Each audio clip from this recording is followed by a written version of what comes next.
The only light 5, Rushi, I won't do it. I can help you fight the Demon King and your enemies, but I won't help you harm an innocent child that has done nothing to deserve such a fate. This is final. From those cool eyes, a strong sense of unyielding strength comes forward. He had compromised too many times before, and for that he regrets it. Now was the time he needs to put his foot down and makes a stance. There's more than one way to repay a debt, and it wasn't this way. The wicked impostor instantly flew into a rage and slapped the man across the face. It's loud and clear, leaving 5 red fingerprints along the skin. Garbage, you useless garbage. I wish you were dead instead of being so useless. Giving a cruel glare, Yun Ruoshi turns and left without glancing back. She's very upset and didn't care if her words hurt. Winger didn't feel angry or outraged as he watched that departing figure. To him, this was something that happens often, so he's numb to the insults already. What's more, he didn't care. For the Pteroraptor Crow clan, repaying a favor or debt doesn't mean they are forced to endure insult or humiliations. This was something he himself chose. One for the sake of being lifted from that dark place when he was young, the other being he also had a wisp of hope for the other woman to return to her old self. After a long while of not moving, Winger was finally ready to leave as well when a powerful pressure came pushing down from above. Immediately, his face got white due to recognition. How did those people find me? Bang! A ray of thunder suddenly strikes down from the sky, hitting directly onto Winger's body. He wanted to dodge this attack but failed due to how sudden it came. Next thing he knew was being flung to the ground from the impact, his mouth spewing blood as all color leaves his face. Although this thunder didn't have the same strength of a heaven's retribution, but it still left the poor man incredibly painful and injured. In his blurred state, he could vividly see the figure of the one person he wants to see most right now. Roshi. He held out his hand, seemingly wanting to grasp onto the hazy image. However, instead of lending a hand like any kind person would do, the impostor only showed a fearful picture in her existence. Then, casting another glance upwards at the storm clouds rumbling above her head, this wretched woman didn't think twice and made a run for the other way. She had no qualm about fleeing and running for her life. To be fair, Yun Ruoshi never intended to come back in the first place after she left the first time around. The only reason she returned was due to the loud commotion. Now that she's sure danger was around, the woman had no reason to stick around and get involved. Winger's consciousness slowly faded away as the strength left him, thus allowing his hand to fall to the ground after reaching out. Gradually, in his half-unconscious state, memories of old came echoing back. Big brother Winger, you have to believe me, I will come and take you out of this place. I am not strong enough now, but I can help heal some of your injuries. Pain go away, shoo. But what if you don't come? If I grow strong enough, then I will definitely come save you. But if you escape before I do, then you can come find me instead. I live at the Celestial Palace. Okay, if you don't come, then I will go out and find you. Slowly but surely, that warm, gentle voice which brought light into his life was fading away. He couldn't figure out why, but it's not the same anymore. Winger's Dilemma 1. Just before Winger's mind completely slipped away, his ear somehow manages to vaguely make out 2 voices near himself. He wants to open his eyes to see who they were, but the tiredness he had was stronger and that stopped him from doing so. Singy, who is he? Based on his appearance, it looks like he's been hit by lightning or something. What did he do to be struck by something like that? A snowy white tiger marched in front of the unconscious man, his mighty eyes staring down at the stranger on the ground. He's a demon like us, but his scent and aura are not familiar to me. I can't tell which tribe or clan he's from. Speaking afterwards was a woman in green, her face heroic and beautiful at the same time. Then what should we do with him? The tiger asks again with a childish voice. First, take him back to the city with us. If he's a demon, then we shouldn't leave him alone to die like this. As to his identity, we can confirm with the others when he's better. What's more, a seriously injured demon wouldn't pose a threat to them and their friends anyway. Rather than being heartless and cold, the dragoness would rather be kind to help her own soul. Okay, I'll carry him on my back then. Using his mouth, The white tiger flung the poor guy into the air and onto his back like a baggage. A brutish method, but an effective one nonetheless. Xianxia didn't have any objections to this maneuver and followed her companion from behind. Together, they bolted for the demon city without looking back. Unbeknownst to the pair though, they were being watched from the rear the entire time by the very girl who fled earlier. Azure Dragon and White Tiger? They're here too? I can't let the demon realm's power continue to grow, otherwise the problem will be out of control. Yun Ruo, she hasn't forgotten the appalling power the 4 demon generals possessed back in their prime. If they are to return, then it would spell trouble not only for the Celestial Palace, but herself as well, because she had a major hand in their demise. If everything comes out, the first person those 4 would murder would be her. But concern was one thing, this wretched woman wasn't so ignorant to not realize what's the most urgent matter at hand. She must hurry back and make sure the keepers never meet Bai Yen again, otherwise the other person might bring up the topic of the moon amulet in her possession. If it becomes known she's not the real owner and Bai Yen was, she would be nothing. She wouldn't be able to live the life of luxury she has now, nor would she have a loyal dog like Winger who came on his own. Heck, she wouldn't even be able to protect herself without others to shelter her. Inside a bedchamber, Winger had Jay struggles to open his eyes as a mountainous level of fatigue gripped his body. Despite this discomfort, the injured guy still felt abnormally at ease here. Winger's dilemma, too. Are you awake? A calm and old voice echoes in Winger's ear, causing his body to go stiff. If you're awake, then that's good. I've already examined your body and you're indeed a member of the Pteroraptor crow family. I and your father Skywing are old friends. To think the old lad would manage to leave behind a seedling. Shooting his eyes open now at the mention of his family, the injured guy wanted to get up to get more information but fell back down as he did so. You know my father? Dragon Flame calmly nodded. You shouldn't be born yet when I was locked up, so it's normal for you to not know me. According to our connection, you should call me uncle. Does your father mention me often? Winger bitterly shook his head over the reminder painful memories. I don't remember a lot of things because I've been locked up in a dark place for many years. It wasn't until a couple 100 years ago did I manage to escape and come into the world. Where is this place? Did you save me? No, it wasn't me who saved you. It was Xianxia and Little Rice who happened to find you in a forest. They brought you back after noticing your injuries. You're now inside the palace of the Demon City. Demon City's palace? Going rigid over this news, Winger's face hung low as a bittersweet flavor filled his tongue. I'm inside the city's palace? Why did it have to be the Demon Queen's people who saved me? Now what am I supposed to do? My clan rule requires me to repay an debt I owe to another, but they are the ones Ruo she wants to kill. How am I supposed to fit both sides? What's wrong? The old goat asks with a frown, not understanding why the perplexed and troubled expression of the young man. Shaking his head after realizing he's revealed too much, I'm all right. Do you have an alchemist here? How come my body feel like it's not hurting anymore? Oh, our queen is an alchemist, and it's the little princess who gave you a Dan pill. Boom. Instantly, Winger's mind went blank as it exploded. There are countless voices echoing in his mind right now, each vying to persuade him on a certain course of action. The princess? You said there's a princess in the demon realm? But the queen is supposed to have given birth to 2 boys, isn't that what the rumors say? Now this time it was the old goat to make a strange look. You write on the queen having 2 sons, but the second birth came as a twin, 1 girl and 1 boy. A buzzing sound rocked the poor man's brain after getting the confirmation. Closing his eyes, even his lips were quivering from shock. Why is this happening? Why is there a princess? Really have to commit to such a vicious act in the end? But I can't do it. I can't murder an innocent child.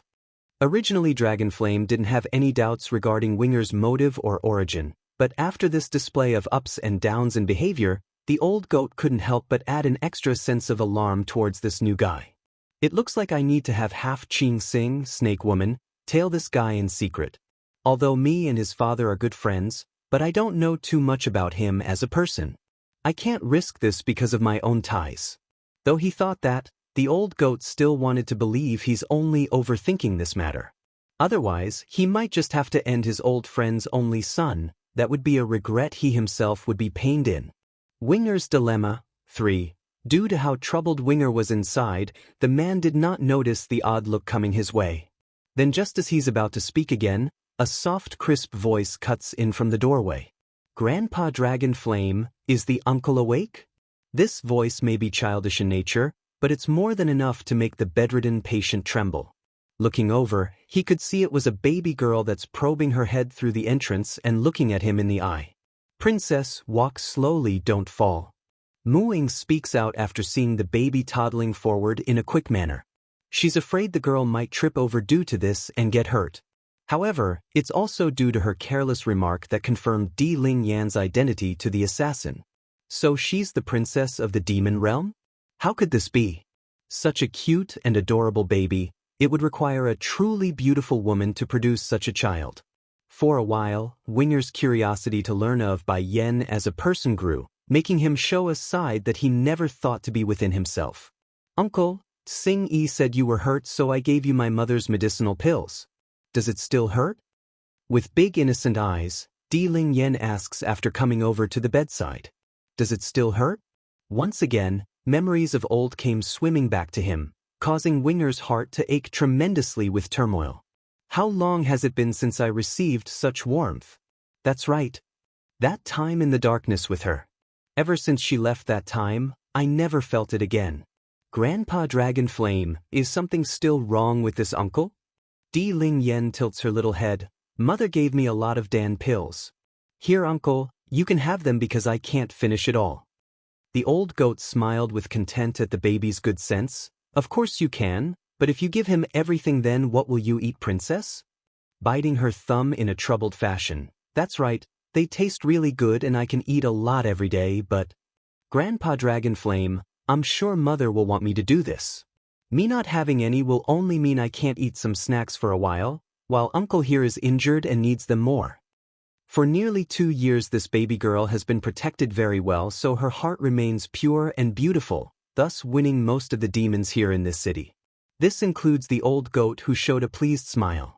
I really hope I'm overthinking this, otherwise… I can't imagine how hurt the princess will be if my speculations are true. Winger, do you remember the rules of your family clan? Dragon Flame's expression suddenly got stern and hard. The Pteroraptor clan is known to repay any debt they owe. Your life was saved because of the princess's graciousness by giving you all these Dan pills to consume. Without her, you would be at the death's gate by now thanks to the injury you sustained. The patient visibly stiffened over the news. Closing his eyes in pain, rest assured Uncle Dragon Flame, I know what I have to do. Winger's dilemma. 4. Such a beautiful girl, how can I hurt her? I really can't do this, I'm sorry Ruoshi. Mooing, you take care of the princess while I go finish some business outside. If anything happens, call me immediately. Dragon Flame leaves after giving this instruction.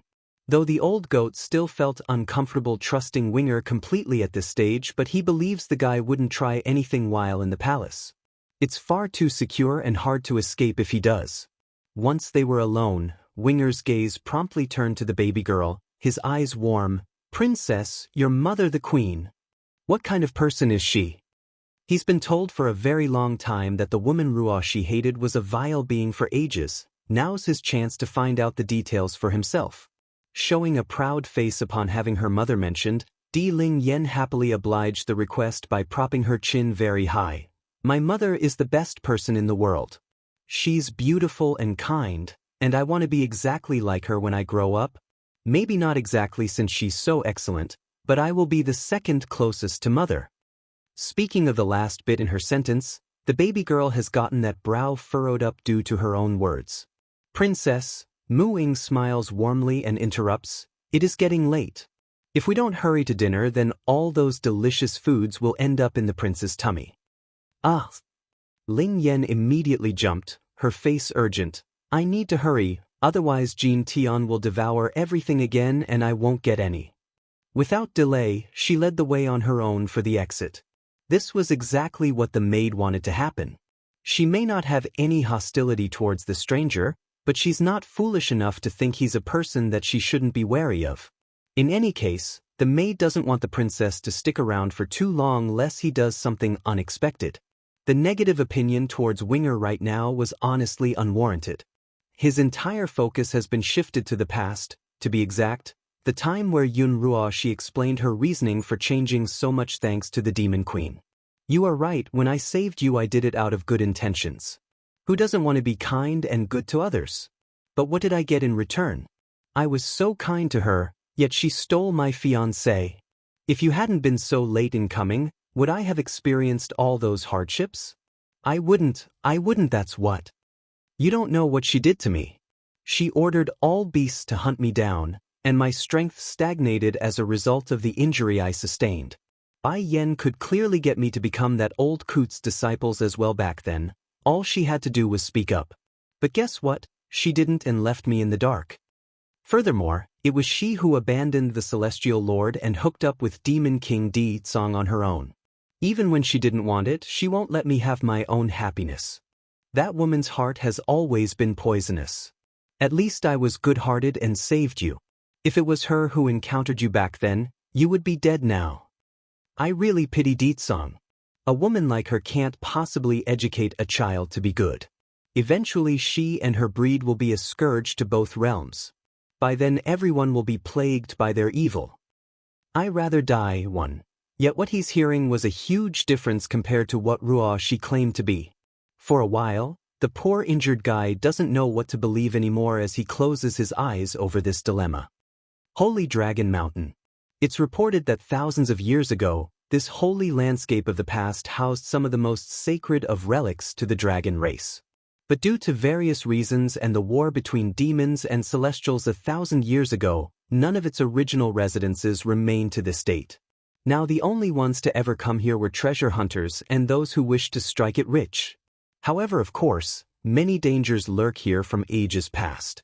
Traps, poisonous insects and creatures of unknown origin, these were merely some of the known hurdles lurking from within. As a result, not many ever dares venture into the mountainscape, for not many ever returns alive. Yet today was not the case. There are many crowding around, some extremely powerful individuals capable of controlling a region under their fists. Senior Yu, is that dragon girl really in this place? Yes, the senior faintly nods his head in confirmation. That dragon girl stole the treasure off my hands and hid herself inside. Even if this place is dangerous and big, I will certainly find her. Don't forget what you promised us then, Senior Yu. If we help you locate that dragon girl, you must give each of us a level 13 Dan pill. The one speaking was a middle-aged man who licked his lip greedily after speaking. Within this celestial realm, there are not many people who could produce level 13 alchemic products like this old man. Since Senior Yu was a disciple of a certain elder within the Celestial Palace, he would certainly have said products like he claims. Sneering in contempt at the other side's greed, when have I ever gone back on my promise? That dragon girl stole something I need to treat my granddaughter, nothing but an abhorrent lizard that knows no shame. I will pay any price to find that monster. After Senior Yu threw his vow down, the rest immediately began to act as arranged due to the reassurance. There's a lot of traps ahead of their path, so it's a very slow process to dismantle the dangers. Meanwhile, at the same time, a little girl was currently curled up inside a cave not too far away, her body cold and shivering due to the frost coming off the body. It's cold. Dragoni's eyelash trembled profusely due to the bone-chilling frost attacking her internals. She wanted to sleep direly right now, but at the thought of Bai Yan and Bai Shachen's face again, she stubbornly bit her lip and forced her consciousness awake. I must not sleep here, otherwise I will never be able to see Mother and Gidge, big brother, again. Mother, Gidge, I miss you so much. Ooh, I really miss you. Bringing up the picture of Bai Yan's dazzling smile and kind hugs, Dragoni could no longer hold back her loneliness and let the tears come forward. She knows that if Bai Yan was here, then there would be a way to dispel this cold.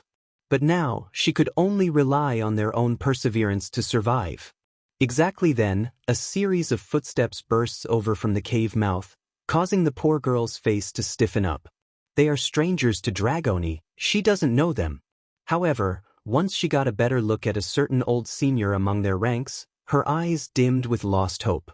These people, they have finally come. Little girl, we finally found you. You stole Senior Yu's stuff, so hurry and hand it over. We can spare you your life if you do so. Due to Dragoni's ever-growing beauty as she matures, the young man who spoke here had on a perverted grin that showed exactly what he's thinking and intends to do afterwards. I rather die, too, Dragoni snorted. Based on what? That's my stuff, and I found it first, so why should I have it over? When speaking, her teeth was clearly clattering due to the frost, so it's obvious her condition wasn't well. Even so, there were no tears coming out of those eyes anymore, only the stubborn look of someone not willing to submit. Senior Yu said it's his, then it's his. Little girl, you better be smart and hand it over. Afterwards you will come back with me to ask for his mercy. Perhaps then he will spare your life if you are good. From within, Dragoni's big eyes flickered a glimmer of danger because she would rather die than be subjected to humiliation. Heck, if her body wasn't reacting to the frost hindering her powers, she would have gone all in before to fight that Senior Yu instead of running at first. But things don't always go as planned or the way they want. Knowing this was her best chance while they're preoccupied with speaking, Dragoni attacks the youngest man nearby to take the initiative. One punch to the chest and a kick to the groin. Next thing everyone knew were the howling cry of a man having his manhood destroyed. This was the opening she wanted.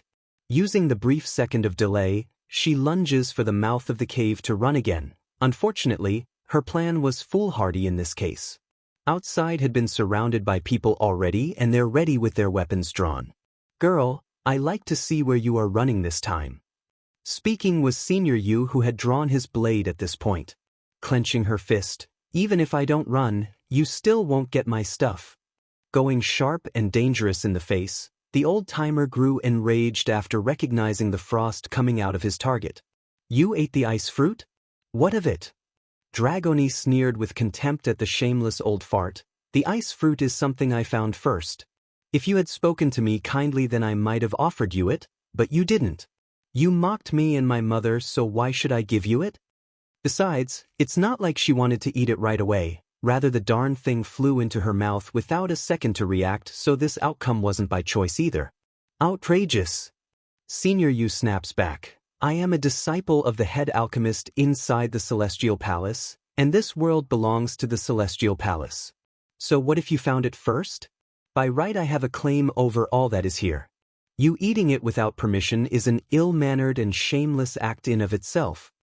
Dragoni frustratingly clenches up her fist even more and causes a crunching sound to come off. Damn it, if this ice fruit isn't stopping me from using my full powers, then I wouldn't be forced to be so passive. Now all those demons Mother sent to protect me is dead. Who are you calling shameless and ill-mannered, you old fart? Going red in the eye, she glares directly at the old man like she wants to hear it a second time. Smirking with a mocking voice, Senior Yu happily obliges the request since he's on top right now. Didn't your parents teach you something like selfless dedication? The ice fruit is a medicine I need in order to save my granddaughter. No matter, all I need to do now is rip out your beast core, and that will do just fine in saving my granddaughter. I rather die. 3. Although this method is a little troublesome, but in order to save my granddaughter, everything is worth it. Dragoni finally exploded at this moment under the reinforcement of the stormy sky. Her little body kept emitting a hair-raising chill like it would encase the entire world in a layer of ice. Those closest to the dragon girl sensed the appalling force and hurried back, but it was too late for these unfortunate souls. Before they knew it, the ice had reached up from their ankle and all the way to their chest, thus sealing their fate to the afterlife. Senior Yu didn't fare so well either. Though he managed to escape in time and live, but the chill still left his body stiff as a rock. Fortunately, he's a powerful alchemist. Activating that internal energy from within and eating a pill meant to remove the cold, he was able to ease some of the discomfort and avoid being stuck there. Is this the power of the ice fruit? Such a shame that something so nice fell into this girl's hand. If used on my good granddaughter, it can not only cure her physique, it will also increase her strength several times over. Showing a somewhat regretful face, the old shameless bastard knew that even if he removed Dragoni's core and used it, the effects wouldn't be as good as the original. This dragon girl, she really spoiled a good thing. Pif. Suddenly, a squirt of blood comes flying out of Dragoni's mouth as herself staggered a few steps back and nearly falling to the ground. However, the persistent will of the lass stood strong and she remains standing in the end. I am mother's daughter, so I can't shame her. Even if I die, I will die standing. Lassie, you haven't completely absorbed the ice fruit yet, so you're only stalling the inevitable.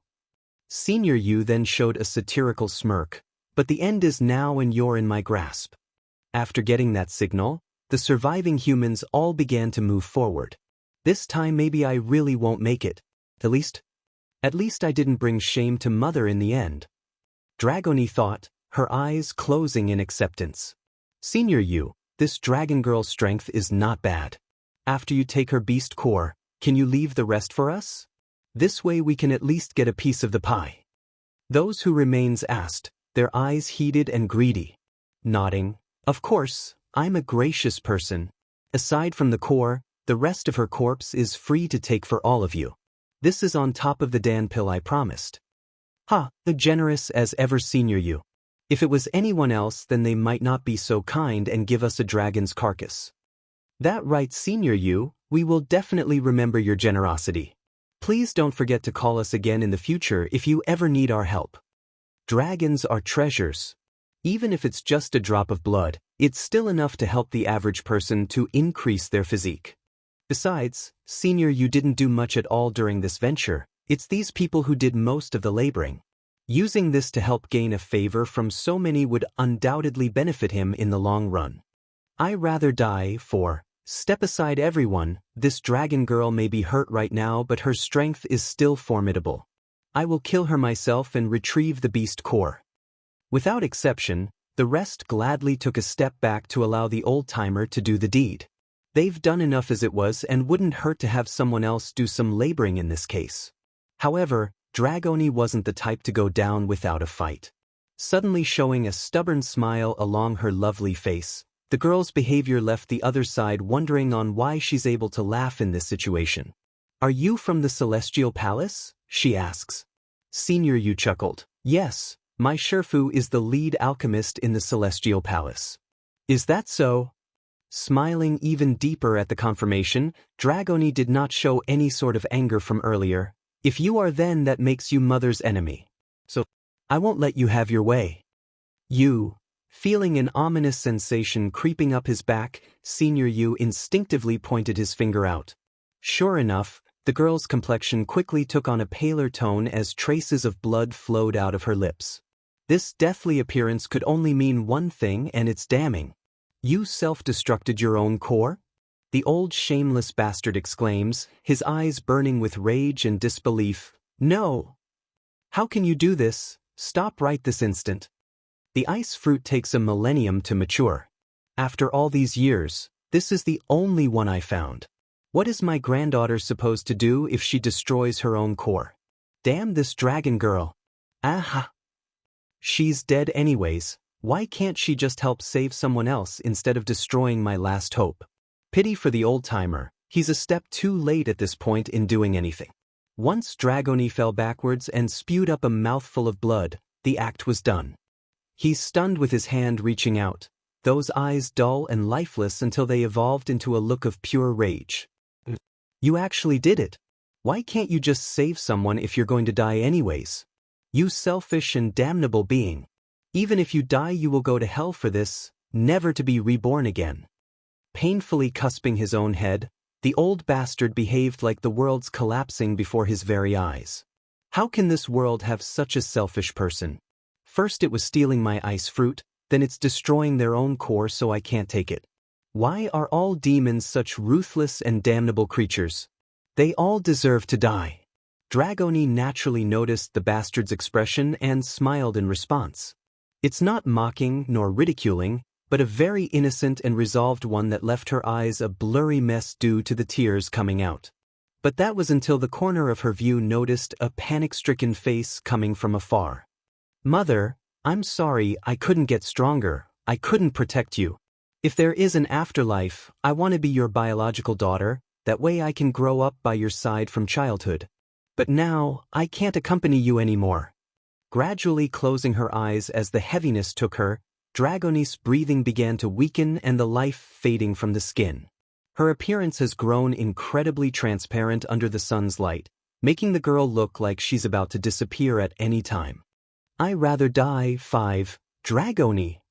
A heart-wrenching cry echoes across the sky and causes all to look her way. The voice was filled with emotions, but more were that of pain and distress. Dragoni felt a tensing ache as well after hearing the familiar note. Why now? Why did it have to be at such a time? Even if I die, I didn't want her to see me in such a sorry state. The newly arrived figure didn't take any time to lung down to the ground and sweep the dying girl off the ground. There's sadness and anger in those eyes, which swiftly manifested into a powerful burst of energy flowing out from the body and onto the ground. Bai Xiaochen was also here, but instead of his usual mischievous self, he merely stood behind his mother with eyes staring intently at the withered girl's face. There's no life, just like a tree that's about to fall and die. Dragoni shouldn't be like this. She is always active and happy. How did things turn out like this? Did you kill my daughter? Bai Yan's cold hard gaze swept across the line of scums until it landed on the single elder responsible for this all. Immediately, the clouds boomed and a series of thundering rocked the sky. In light of the strong entrance, Senior Yu didn't back down in the least. He's the disciple of the head alchemist within the Celestial Palace, a person with incredible backing and a representative of his Shifu. Regardless of the foe, he must keep face. What does it have to do with me when it's your daughter who's seeking death? The old-timer grits his teeth with burning anger in the voice. But seeing how you're indiscriminately blaming others without proper evidence, then it's no wonder she's so selfish. That brat would rather destroy her own beast core than to save my only granddaughter. Such a selfish person doesn't deserve to live in this world. As if provoked by that statement, Bai Yan suddenly started to laugh wildly, causing a ringing effect across this mountain. You're trying to take my daughter's core, that's equivalent to taking her life. I do not understand what it means to be selfless for others, but I do know that if someone shows me respect, then I will do the same. As for those who doesn't, Bai Yan will always return that favor 100-fold. Growing colder in her voice as the anger grew in kind, since you forced my daughter to die, then I will let you all pay back this blood debt with your own blood. Don't think about running away, none of you will live. Swish. In that very instant, a gush of flame rose from the ground and began to devour everything within her vicinity, leaving only a small circle free of destruction. Ah! Of the ones that managed to survive Dragonis' initial burst of ice blast, many were very vigilant to begin with due to what occurred to some of them, but this time it's beyond their means to dodge or avoid. Next thing that happened were a series of ear-piercing cries of pain and pleas for mercy.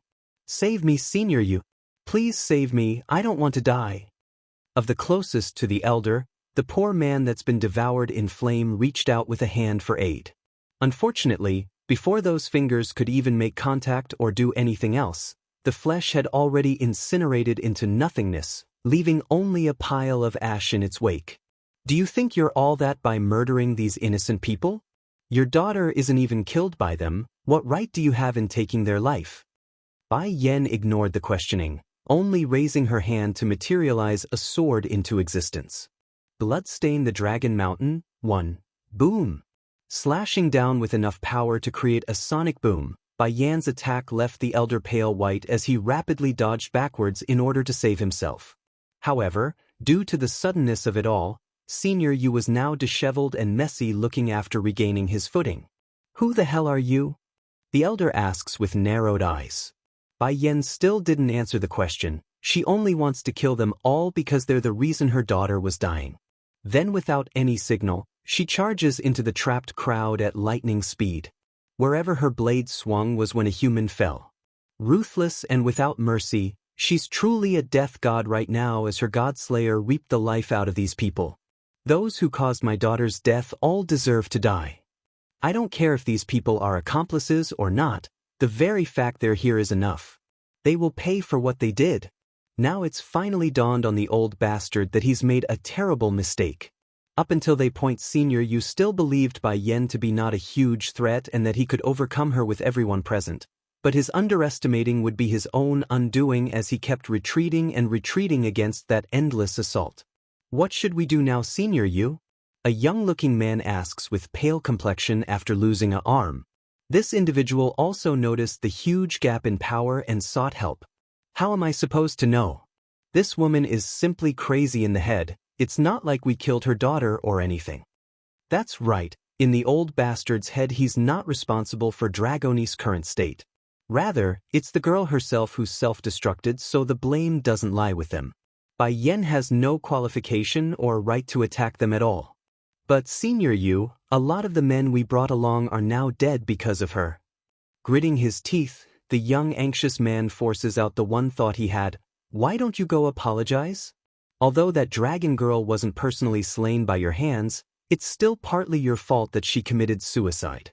Just admit to the crime, Senior Yu, then all of us can escape after we quell that woman's anger. This was an act of desperation to even suggest such a thing for the individual. He wants to flee like everyone else here, but Bai Yan had already sealed their escape route by placing a sea of flame in a circling formation, making it impossible to run without suffering incredible damage or even their life. Getting sharp in his old eyes. Have me apologize? Are you listening to yourself? Which fault did I do? How can you be so cowardly? The young man's expression promptly got ugly after hearing that rebuke, and with good reason. They only came to search for someone at the offer of a reward, not to put their lives on the line and die. The other side was clearly provoked by Senior Yu himself, so the men gathered didn't want to pay the price for the mistake of someone else. Now that's where you're wrong, Senior Yu. Yes, we accepted your deal of helping you, but the deal only involved us searching out the dragon girl. Why should we risk our lives when we never offered it? How about this? You go and prove to that woman that the rest of us are innocent. The old-timer sneered. Oof, you think it's going to be that easy? You've all accepted my deal, so I expect you to carry out your work without hassle. Don't think there's no risk after taking advantage of my offer. If I can't escape from this today, then none of you will. Bloodstained the Dragon Mountain, too. Even though there were countless mourning cries along this mountain right now, the old bastard's remark still caught their ears and struck a nail into their already anxious hearts. They've always thought of Senior Yu as someone kind and righteous, a person deserving of respect. But here? What respect? He's downright selfish to demand them to die for him. Unfortunately for these poor souls, Bai Yan wasn't going to stand idly by while they quibble and slew another dozen or so of them before they could react. But one person was still one person. In light of this, many of them still remained. The only one who really wants the dragon girl to die is you, Senior Yu. As long as you confess to the crime and put in a few words for us, then she will certainly spare the rest of us. Why won't you save us when you're going to die anyways? The last bit of that sentence was exactly the same as the one Senior Yu used against Dragoni earlier, and now it's their turn to use against the old-timer. What irony! After suffering another attack along the chest and coughing up a mouthful of blood at the hands of Bai Yan's swing, Senior Yu gets cruel in his voice. You all took advantage of me when the benefits are there, and now you're demanding I sacrifice myself when things turn bad? I admit this woman is stronger than me and that I can't resist her, but I won't go down alone. If I die, then I'll drag you all down with me. Yes, why should he die for the sake of others? That just doesn't make sense for Senior Yu, who still felt he's being wronged here. Of course, the attitude he's showing enraged the young man that had already lost an arm due to his inaction. Then what is all that from earlier? You reprimanded the dragon girl when she refused to give you her beast core, and now you're doing the same. Why do we have to die for you when you refuse to be selfless and sacrifice yourself for your own mistake? We've truly been blinded by you. I thought you were a true man, a genuine person of character, but you're no better than a shameless bastard that hides behind lies and deceit. If I had known you were this kind of person, then forget about a level 13 Dan pill, I wouldn't come even if you gave me a bottle. Unfortunately for the young man who's lost an arm, there's no such thing as turning back time in this world after making a terrible mistake. Under the dreaded grayness of the dark sky hanging above this holy dragon mountain, blood stains the ground and creates a scene of carnage in its wake. Even so, this could never elevate the pain suffered by the mother who's lost a daughter today. Senior Yu's expression turns mad crazy, revealing a wild laugh as he yelled out his last will. I am the head alchemist's disciple, killing me won't save you, woman. After the Celestial Palace gets wind of what happened here today, you and your family will all die, ha. Bloodstain the Dragon Mountain, 3. Senior Yu closes those eyes slightly and held a snickering sneer along his face. He's aware the end for him has come, and the only baggage he has left to worry about would be his one and only granddaughter. Bai Yan continued to act like she's deaf to the threat. Swinging her blade, she slashes down to give a lethal blow to the old-timer across the chest, thus sealing his fate. From start to end, she's never let Dragoni down from her arms like a sleeping princess. One being she couldn't bear to let the girl go. The second was that satisfied smile there. It's killing Bai Yan knowing her daughter was smiling because she came but was too late to save her. Mother, Dragoni won't die, right? She won't die. Bai Shachen crouches down on the ground, his eyes tearing up as he muttered this out. Mother, you must have a way to save her. As much as the woman wanted to say yes, she couldn't, she just couldn't. Hanging her head down in a displaced and guilty fashion, if I had come a little earlier than I might have, this is my fault for not coming faster. It's not like Bai Yan wasn't trying to come up with a method, but the core of a demon was equivalent to their life. By self-destructing it was the same as committing suicide, and that's exactly what Dragoni did there to herself. Knowing that fact, the hurting mother did something she's never done before, and as it so happens, that action was caught by the steam bun who looked up after noticing the behavior. Mother, is crying? Those bastards not only killed Dragoni, they also made Mother cry. Promptly, a surge of monstrous killing intent pours out from the young boy's body, his face hard and serious like never before seen. Ha! Senior Yu saw the results of his deed and coughed up a weak laugh but sarcastic laugh. Even if you kill me, your daughter won't be coming back to life. Such a selfish person, she deserves such a ending. Boom! Unable to hold back her rage, Bai Yan suddenly turns to the dying elder and swung her Godslayer again. This time, instead of across the chest, it's to dismember his arm entirely from the main body. A fountain of blood spewed out as a result. What? You want to kill me because you're angry? Then go ahead, kill me. No matter what, my Shifu will definitely come avenge me, ha. Truth was this mocking attitude was a deliberate attempt by the dying man to get his end faster. He's afraid the woman across from himself would try something else like torture. By then dying would be an act of mercy. Unfortunately, Senior Yu thought too lowly of Bai Yan still. From start to finish, this demon queen has never intended to let the old-timer off easy. She may have sealed the man's physical body's fate, but that doesn't mean she would let his soul off the hook. What did my daughter do to deserve this fate? She's always been well-behaved and sensible, never going out of her way to cause trouble. Smiling with a bone-numbing chill, Bai Yan's face would bring shudder to anyone who meets it. She may be a demon, but a life is a life. What right do you have to take someone else's life? Swish. Without hesitation, Bai Yan throws a stabbing motion out with her blade, piercing right through Senior Yu's chest and out his back.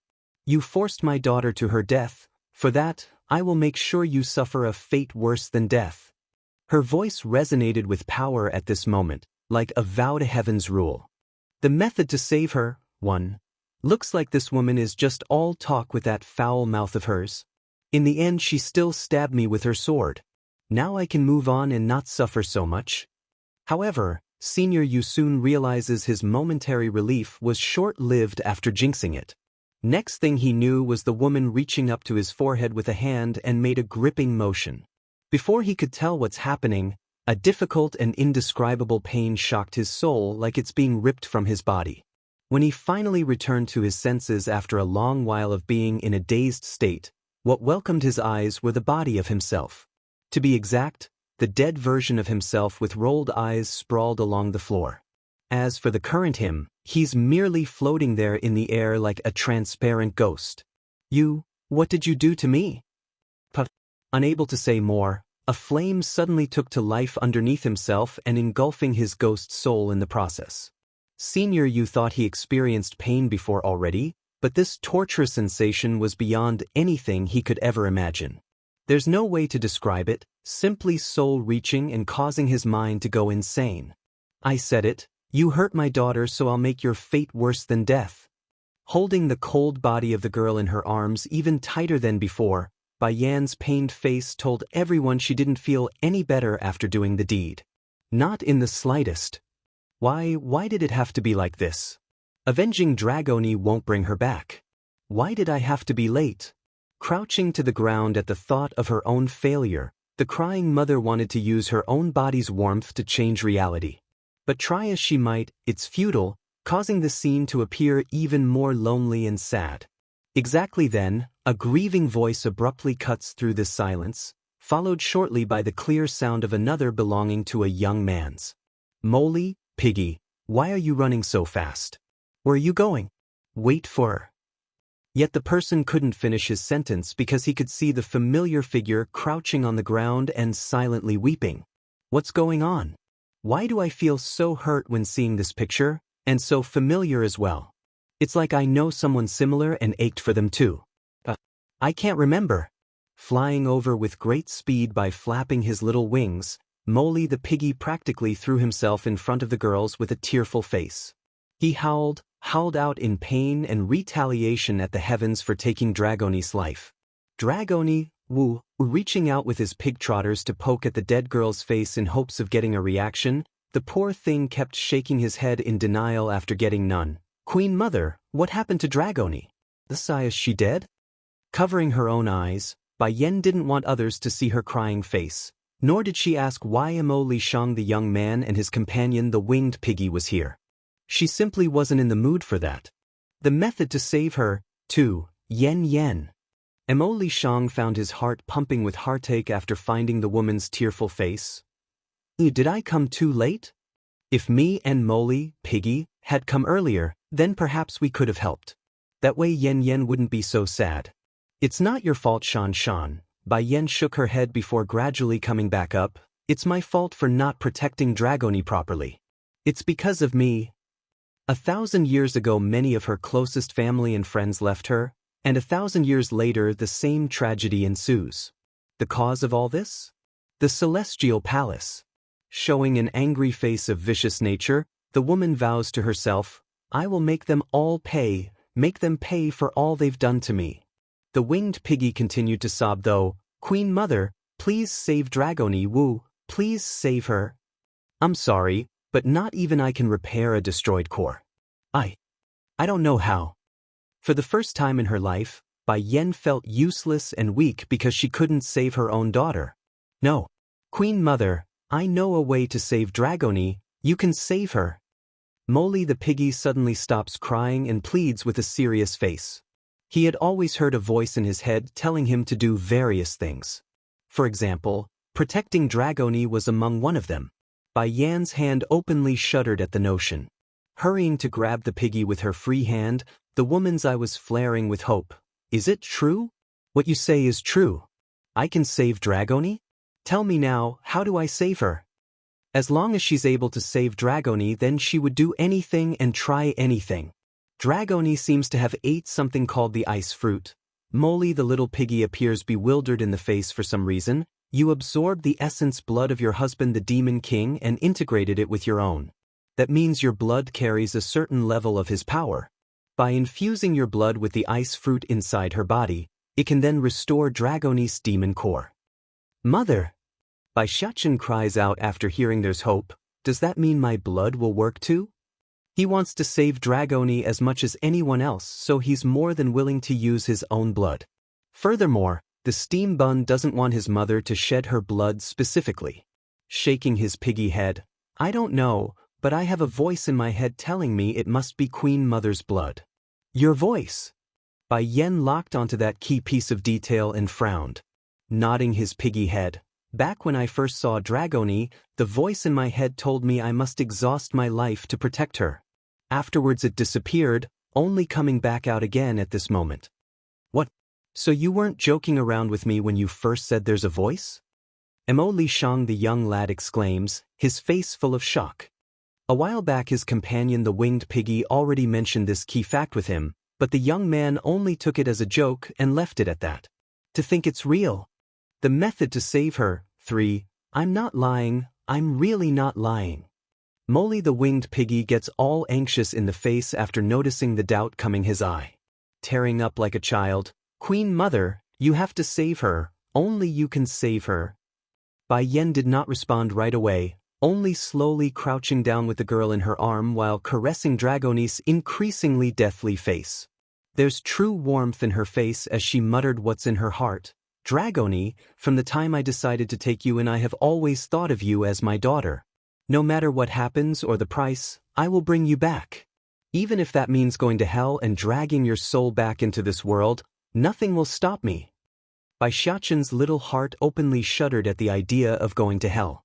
Tugging at the woman's sleeve, Mother, Xiaoqian, you don't want to save Dragoni? Bai Yen stares at her son, that voice gentle but winded due to the emotions coming forward. Shaking his head, Dragoni is my family, so of course I want to save her, but I want to try first. If my blood is useless, then we can try yours, Mother. If it works, then Mother won't have to get hurt. Xiaoqian, I'm sorry, but if Molly insists on it being me, then there must be a reason. Why waste your blood?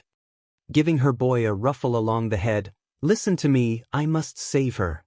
As distressed as he was, the steam bun knew his argument was lost in this case. Biting those lips, he frustratingly lets go of Bai Yan's sleeve and accept the situation. Only I can be a little stronger, then I can protect Mother and Dragoni instead of letting them get hurt. Bai Yen saw the feeling of her boy and the guilt he felt. Normally she would console him and say it's okay, but those words are pointless now and she knew it. Without another word, the woman pulls out a blade and draws a small line across the finger, thus allowing the golden fluid to trickle down to her daughter's cheek. Perhaps this was too much for Bai Yen because her complexion instantly went white. In the end, the woman had to lean in against her son for support, otherwise she might have fell backwards over then. Unfortunately, the one drop wasn't nearly enough and forced the woman to press out a second one. Finally, exuding a dreadfully vast amount of frost from the body, Dragoni's soul stirred, but not in a good way. What's going on here? Bai Yen collapsed after nearly losing consciousness. It took her a good moment to regain her composure, but when she did, the following scene sent her into a panicking state due to it not working as she thought. Molly cries out as well. I don't know, the voice in my head tells me this is what we need to save her. Queen Mother, did we hurt Dragoni? The method to save her for Dragoni, don't be afraid, Mother is here by your side. Bai Yen murmurs this after forcing herself to calm down. She was afraid and panicked there for a second, but she also believes Molly wouldn't lie, so it's going to be all right. Mother, Bai Xiaoqian's eyes lit up then after noticing something crucial. Dragoni is breathing again. It's at this moment a faint movement could be seen from the girl's chest, indicating she's alive again. Though weak and small, life has returned. Nearly having her heart jump out from excitement, Bai Yen hugs the girl in her arms even harder, hoping the physical contact would accelerate the recovery. Dragoni, Mother will never let you go again, nor will I let anyone hurt you again. Such pain, she couldn't bear it a second time, not ever. As if to answer the good news, the dark clouds that has covered the area above their heads also dispersed, revealing the bright blueness and the warm sun in the sky. Wanting to join in on the embrace, the steam bun also crouched down to hug the girls. Mother, I promise I will get stronger and protect Dragoni. I won't let anyone hurt at all. Even though the boy remains young in his age, but the face was firm and strong. Moved by the picture, Emily Shang-tin, who's been watching from one side, couldn't turn away. Showing a bittersweet smile, Molly, you stay with them from now on, Master. The winged piggy turns around with shock in his eye. Is what you're saying true? I can really stay? Grabbing his chest like he's hurt, the young man appeared sad along the face. Why are you agreeing so quickly when I said you can stay? Your behavior. Do you know how much it hurts me? We've been living together for so long, you rascal. But you're not comfortable leaving Queen Mother alone, nor do I feel comfortable either, so why should I feel guilty about staying? You agree, right? Molly replies with innocence in his voice, like he's not doing anything wrong. Which, in kind, was akin to a stab in the heart for the other side. Emily Shang's clearly not used to his partner acting so cruelly. For example, Every time in the past when he said he would lose Molly after getting in an argument, the piggy would always cling onto his leg and sob all day long. Now look what's happening? The little fella was willing to ditch him so fast. Fine Molly, you can stay, but you must protect Dragoni at all cost. If I find out Yen Yen is sad again with you here, I will break your leg as punishment, you understand? Emo Li Shang threatens after pulling a long face. The piggy promptly shrank his neck back after hearing this. In comparison to his current master, the poor fella obviously felt it's better to stick with the ladies since he never got scolded like this. Furthermore, Bai Yen would also give him snacks when she's feeling sweet, a polar opposite to Emo Li Shang's attitude. The only issue was, at the thought of Dragoni's distaste for pigs, Molly would get very tired in the heart. Oh, how am I supposed to win her over? Xiachen, Bai Yen slowly gets up. Dragoni will be all right now, so let's head back to the city. Your father is going to be worried, plus we need to send more demons here to search for the missing guards. Okay. Bai Xiachen cleverly reached out to hold the woman's hand, but his eyes never left the little girl's frail body. But mother, won't Dragoni be cold like this? Do you want me to help warm her up a little? The method to save her. 5. The ice fruit is automatically helping repair her core. We can no longer do anything else at this point aside from wait. She will wake up on her own once the time comes. It could be months or even years before that happens, but one thing was for certain, Bai Yen won't give up on this daughter of hers. Regardless of Dragoni returning to her old self or becoming a cripple, this mother only has one wish, and that was her girl being all right and able to live her life. Celestial Palace. Not far away in a certain manner, a certain sick-looking lady was currently covering her own mouth with a handkerchief when she noticed the blotch of red stain from the deed. It pained the lady, which instantly roused a comment from the nearby maid. Miss, should we inform the house chief? No, the lady by the name of Xianxia shakes her head. Grandfather has gone out to find medicine for me already. I will recover once I take it, so let's not worry others. But why hasn't grandfather returned yet after so long? For some strange reason, she's got this uncomfortable sensation something was off and it frightened her. This won't do, I have to go to the Celestial Palace and ask Healer Yu to help me find grandfather. That said, the young lady promptly pulls herself up from the ground. From a technical standpoint, the person called Healer Yu should be addressed as Grandchifu Yu by the girl here since that person was her grandfather's Shifu. However, there's also another layer to their relationship since she's also the old man's disciple, thus complicating the relationship. But miss, your body. The maid sounded even more worried now. Smiling to not alarm her servants, I'm all right, you don't have to worry too much about me. If you're still worried then you can accompany me, this way you can help if anything does happen. After throwing this down, the young lady didn't leave room for discussion and stepped forward for the exit.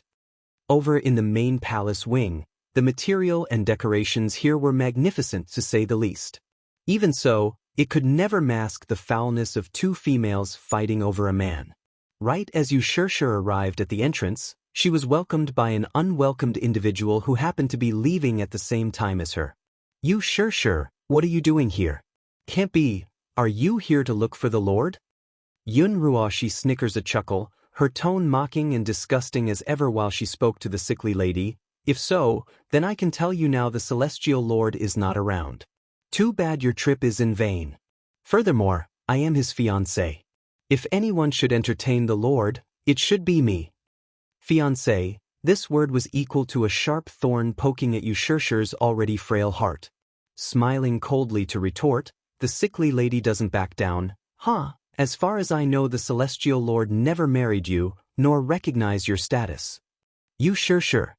Darkening in the face at having her sore spot poked at, Yun Ruo, she wanted to slap the other side but kept it inside due to the other side's background. And how would you know? Back then you weren't even born yet. Whether he is my husband or not, it has nothing to do with you. Unlike someone who only knows how to fantasize about the Lord, I at least met him in person, while you only know how to stare at a portrait. The Lord doesn't even know who you are. The jab instantly made Xianxia draw her hands into a ball due to the frustration she felt. It's true, she never met Chu Egod in person, only crushing on the man because she happened to come across a portrait by chance. Nevertheless, She still fell madly in love with him in light of this thin, frail connection. The method to save her. 6. You insolent. The maid from the Yu family saw how her lady was being bullied and snapped out. My family's miss is Healer Yu's disciple, so you better show some respect. Not to mention Milady's is young and beautiful, unlike you who is a 1,000-year-old witch. Yun Ruo, she appeared livid across the face. She's lived for 1,000 years, that's true, but she's kept up her appearance very well and hasn't aged in the slightest on the surface. For that she was very proud. To be mocked like this still hurts though. Forget it, Lu Yen. Yu Shishir stops her maid by raising a hand. We need to go find my grandshifu first, leave her alone. Yu Shishir. Getting even more outraged at being ignored, Yun Ruo, she deliberately lowers her voice into a whisper so others wouldn't catch it. You came here for your grandfather? As far as I'm aware, your grandfather went out to search for an ice fruit to help cure your body. The fact that he hasn't returned yet doesn't bode well. From my view, he's likely dead at this point. Going icy in the face as well, Yu Shishir snaps out as an instinctive reaction. You shut up. Shut up? Why should I shut up? Ticking her lips upward in a sarcastic manner, the old witch gets all cocky and conceited. Your body is a sickly mess. If not for you, your grandfather wouldn't have had to go out to begin with. Why don't you just go off yourself so your loved ones don't have to suffer? Maybe then their lives will be better off. At this moment Yun Ruo, she only wanted to win a tongue fight, to think her words would actually come true in this case. With her trembling finger pointing at the other girl, Yu Shishir wanted to say something in retort, but all that would come out was a stammering of nothingness. Eventually, a squirt of blood flew out of the sickly lady's mouth and caused her to fall backwards over. Miss! The maid rushes over to catch the falling woman. In kind, Yun Ruo, she also stood there dumbfoundedly. She didn't expect such a strong reaction, especially the blood-vomiting part. Without another thought, this old witch immediately tried to make herself scarce and hightail it out of there. Unfortunately for her though, the maid over there caught this. You bitch, you dare bully my lady. Don't you dare leave. The irate maid made a lunge in order to stop her. Originally Yun Ruo, she wanted to dodge this maneuver, but her eyes have always been a sharp one. Right as she was about to do so, her view caught a glimpse of a certain elder coming out of the celestial palace.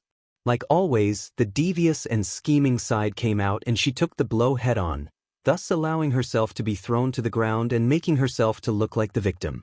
You Shishir, I know you love the Lord, but I only said those things to you because I didn't want you to wait in vain and be hurt in the future. I didn't expect you to be so emotional.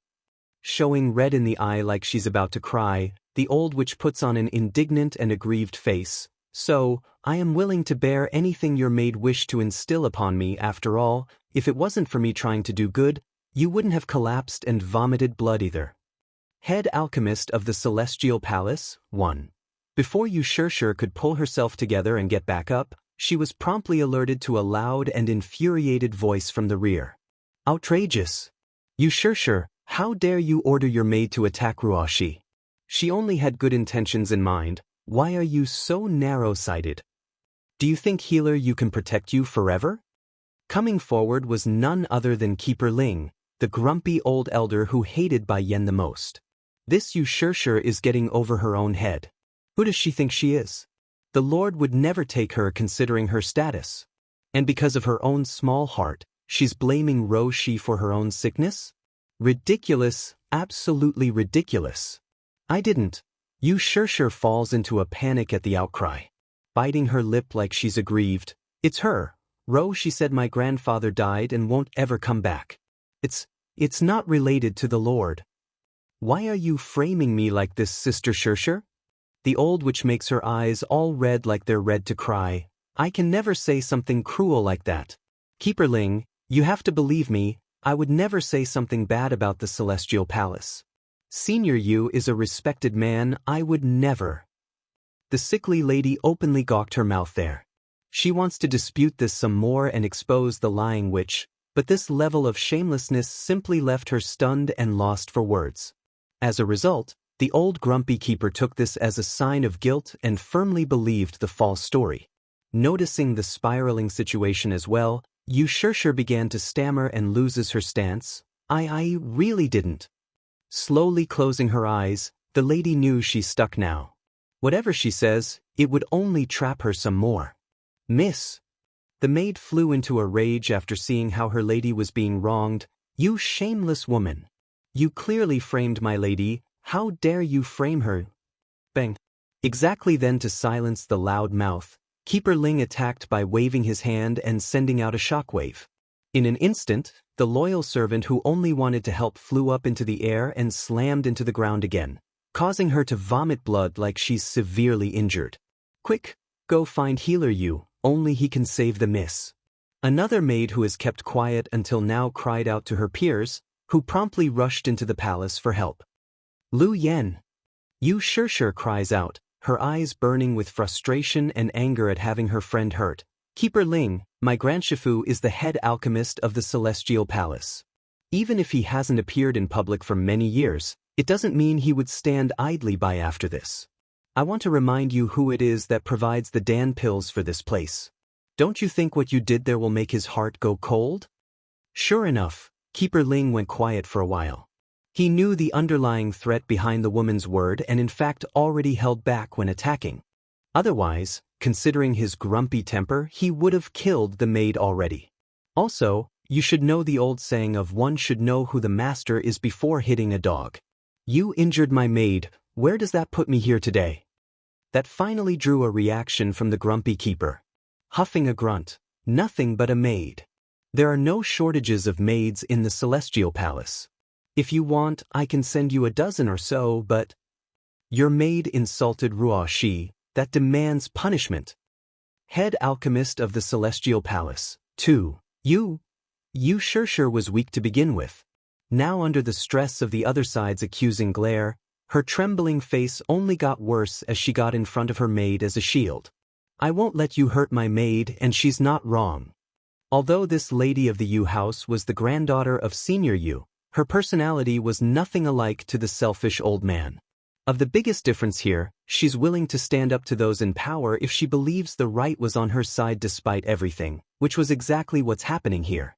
Yu Shirshir, you dare get in my way when I haven't even punished you yet? Don't forget, your Yu house is only a subordinate faction under the Celestial Palace. What makes you think you can defy me? Gradually darkening across the face, Keeper Ling bluntly states this without a hint of mercy. In light of the threat, the lady did not move though.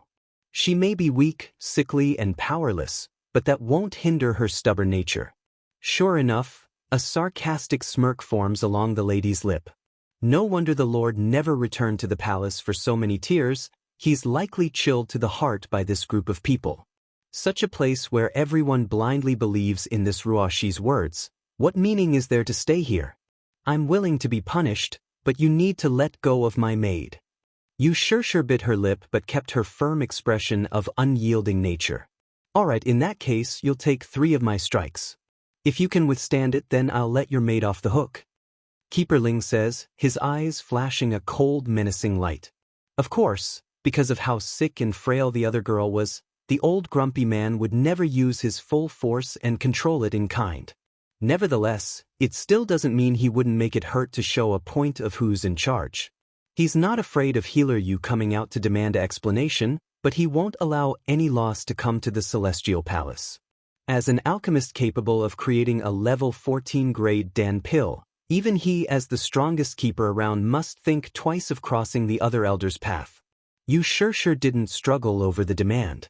Closing her eyes, she confronts the bastard with her pale face, causing the injured maid in the rear to grow increasingly urgent. The poor maid wanted to cry out several times there, but she didn't have the energy and fell over multiple times in the end as she struggled to get up. However, fate wasn't going to let Yu Shirshir meet her end so quickly today. Right as Keeper Ling's palm strike was about to make contact, a loud thundering voice booms over and sent the whole place into a shock. Keeper Ling, what are you doing? The ground rumbles over that echoing voice. Next thing everyone knew was an old elder running a white alchemic robe descending in front of the girls and meeting the attack head-on with his own fist. Sparks flew from the impact, almost like metal scraping against metal. What am I doing? Stumbling backwards from the unexpected exchange, it was Keeper Ling who lost the struggle first. Getting dark in the face at the new arrival, "Why don't you ask your precious disciple over there?"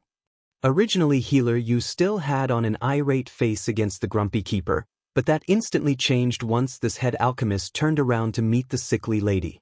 Sure, tell Grandshifu here what happened.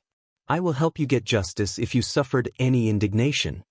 Because of the urgency of the matter, those maids from before didn't have time to explain the whole story, only saying Sure was in danger and that he needed to hurry outside. Even so, this head alchemist of the Celestial Palace didn't question the urgency. He knows this girl's personality better than anyone else. Unlike his disciple who's selfish and likes to pick on the weak, this girl was kind, patient, and gentle, only ever retaliating when pushed into a corner. Grandshifu, trembling along the eyelashes like she's about to cry. Just now Ruo, she said my grandfather is dead, is that true? Did something happen befall him? Head alchemist of the Celestial Palace, 3. Healer Yu became stunned there for a moment. Earlier his heart also felt uneasy for some unknown reasons. Now it made sense after having the idea brought up. Even if he wasn't particularly fond of that disciple of his, it's still his. How could he tolerate someone offing his student? Furthermore, there's still the question of why Yun Roshi knew about the matter ahead of everyone else. Matching all these points together, it leaves to beckon on whether or not it's the woman herself who sent the ones responsible for the matter. Healer Yu, I never said anything of that sort. Getting all teary red in the eyes, the old witch plays the innocent card. I only kindly mentioned the Lord has a person he already likes. Then Sure suddenly vomited blood from out of the blue. Perhaps my careless remarks stimulated her feelings for the Lord and caused such a strong reaction. For that I am truly sorry. But I did not expect Sure to order her maid in attacking me. If Keeper Ling didn't come in the nick of time, I might have died by their hands. Is it wrong for me to show kindness? When speaking the last sentence, the old witch's face grew even more pathetically sad, making it all the more convincing. In response, the old grumpy keeper could feel his anger gushing out. Glaring over at his peer who continues to stand guard, "You, I'm sure I don't need to explain the sort of character Ruo she has, do I? She would never say something like that. How can you force her like this based solely on Shursher's claim? How can you bear it?" The sickly lady's appearance visibly trembled over being called a liar and a bad human being. In the end, a squirt of blood came vomiting out of the throat a second time after pressing it down for so long due to the indignation. Turning around after becoming aware of this sound, Healer Yu instantly grew outraged at the sight. Getting dreadfully cold in his voice, "Compared to Yun Ruoshi, I rather believe in my students more. It's not enough that you bunch caused the Lord to never return, now you want to go after my people as well? In that case you can forget about getting any more Dan pills from my end." That said, the head alchemist signals the other maids to come forward in order to help support their lady and injured maid. "Take the two of them down to rest, I won't let anyone harm my people again. Also, tell the other keepers here that I won't be supplying any more of my 14th grade products to the Celestial Palace. You can look elsewhere." The logic behind Healer Yu's maneuver was simple. If he's going to provide for these ungrateful bastards, then why not spend it on Sure who has been so good to him? At least this way he could put a foot down so they won't think about kicking him aside after their wings grow hard. Keeper Ling's expression visibly contorted into a mess there. He's outraged, but ashamed at his own lack of constraint to dissolve the situation, which was enough to make him release a dangerous cracking sound along the fists. "Keeper Ling, I'm sorry, this is all my fault." The old witch saw this and knew she's done it now. Hurrying to speak with her head hanging down like a repenting child, "I shouldn't have reminded Sure of the Lord, it's my fault for mistakenly causing all this." Perhaps the incident really left a serious sour note in the old grumpy elder's taste bud, but his tone there didn't resemble any of the comforting and warm tone he used before. "These things have nothing to do with you, you is old and stubborn, so it's bound to happen eventually. Go back first and rest, I need to find the other keepers to discuss the matter." Becoming aware of the impatience shown towards herself, Yun Roshi knew what it meant. Slightly shaking in the heart, she hangs her head and left for the exit in silence. However, the tightly clenched balls that were her hands said everything that was truly in her mind. She's jealous of you, Xianxia. That sickly piece of a flash bag wasn't the same as herself. The old witch understood that everything she owns, everything she has, it all came from lies and deceit. Meanwhile, Xianxia truly did own all the love and care in her life, the polar opposite of what Roshi has. Head Alchemist of the Celestial Palace, 4. In the convening hall of the Celestial Palace, the gathered keepers were all showing various kinds of faces due to the fluctuating emotions in their mind. This was especially true for Keeper Yellow, who went up against his grumpy counterpart. What is Ruoshi doing? Even if Xianxia crushes on the Lord, it's not her business to say those things. Now look at what's happening. Yu is definitely not going to keep supplying us with his Dan pills at this rate. Pausing to glare at this grumpy counterpart, Keeper Yellow gathers his patience lest he explodes. And you, Keeper Ling, you're so old already, how could you not know better? All of us here know how much you loves that girl to the point he takes as her grandchild. There's good reason for the finger pointing here. Unlike the gathered elders in this hall, Healer Yu was the only one capable of concocting alchemic pills of the 14th grade in this whole palace, and it's not a guarantee each time either. Keeper Ling's expression also darkened as he huffed a grunt. Then are you expecting me to sit back while Ruoshi is being bullied? Is that what you want? A sense of awkward embarrassment filled Keeper Yellow's face over the rebuke. I also cherish Roshi, but this dispute is completely unnecessary. With the calamity so close, our strength is also very important and must be taken into account regarding the overall situation. In other words, he's accusing Keeper Ling of not considering the whole picture and offended Healer Yu out of self-interest, costing them a major opportunity to get the much-needed supplies for the impending fight. Can you all say less? We have enough on our tables as it is. Keeper Zun frowns and stops them all. This time it's clearly Ruoshi who's in the wrong first. Out of consideration for everything and to placate Yu's anger at us, we will need her to put up with the grievance and keep the girl away from Xianxia for the time being. Also, Keeper Ling, I want to remind you Xianxia's body have always been weak and frail. If your strike really did land on her, do you think she would be fine? Even if she lived, she would be bedridden for good because of that. You need to be more cautious next time. This time there were no rebukes from the grumpy elder. He knows the matter was partly his fault for being so rash. In fact, he's starting to regret the matter somewhat. Outside the gathering hall, Yun Ruoshi's been quietly listening in on their conversation like usual. However, her expression had grown ugly and disgusted after hearing what they wanted her to do. It's like someone pulled a hand into her chest and wrung at the heart, making her twisted and grotesque along the face. Based on what? Why should I be wronged? When have I ever been wronged since I came to the Celestial Palace? That never happened even back when Bai Yen was here. Heaving a long breath to calm her unstable emotions, the old witch turns and left for the outside in anger, never once looking back. I'm going to let them know that you Xianxia can never be compared to me. They will pay for this, they will all pay. About the same time that was occurring, Xianxia the sickly lady was currently sitting inside a laboratory type of room, her face anxious and impatient while staring at her grandshifu. Head Alchemist of the Celestial Palace, 5. Half a ring later, Healer Yu finally opens his eyes and revealed a somewhat pale complexion along with a layer of sweat covering that forehead. Grandshifu, did you find my grandfather yet? Xianxia urgently asks from across the table.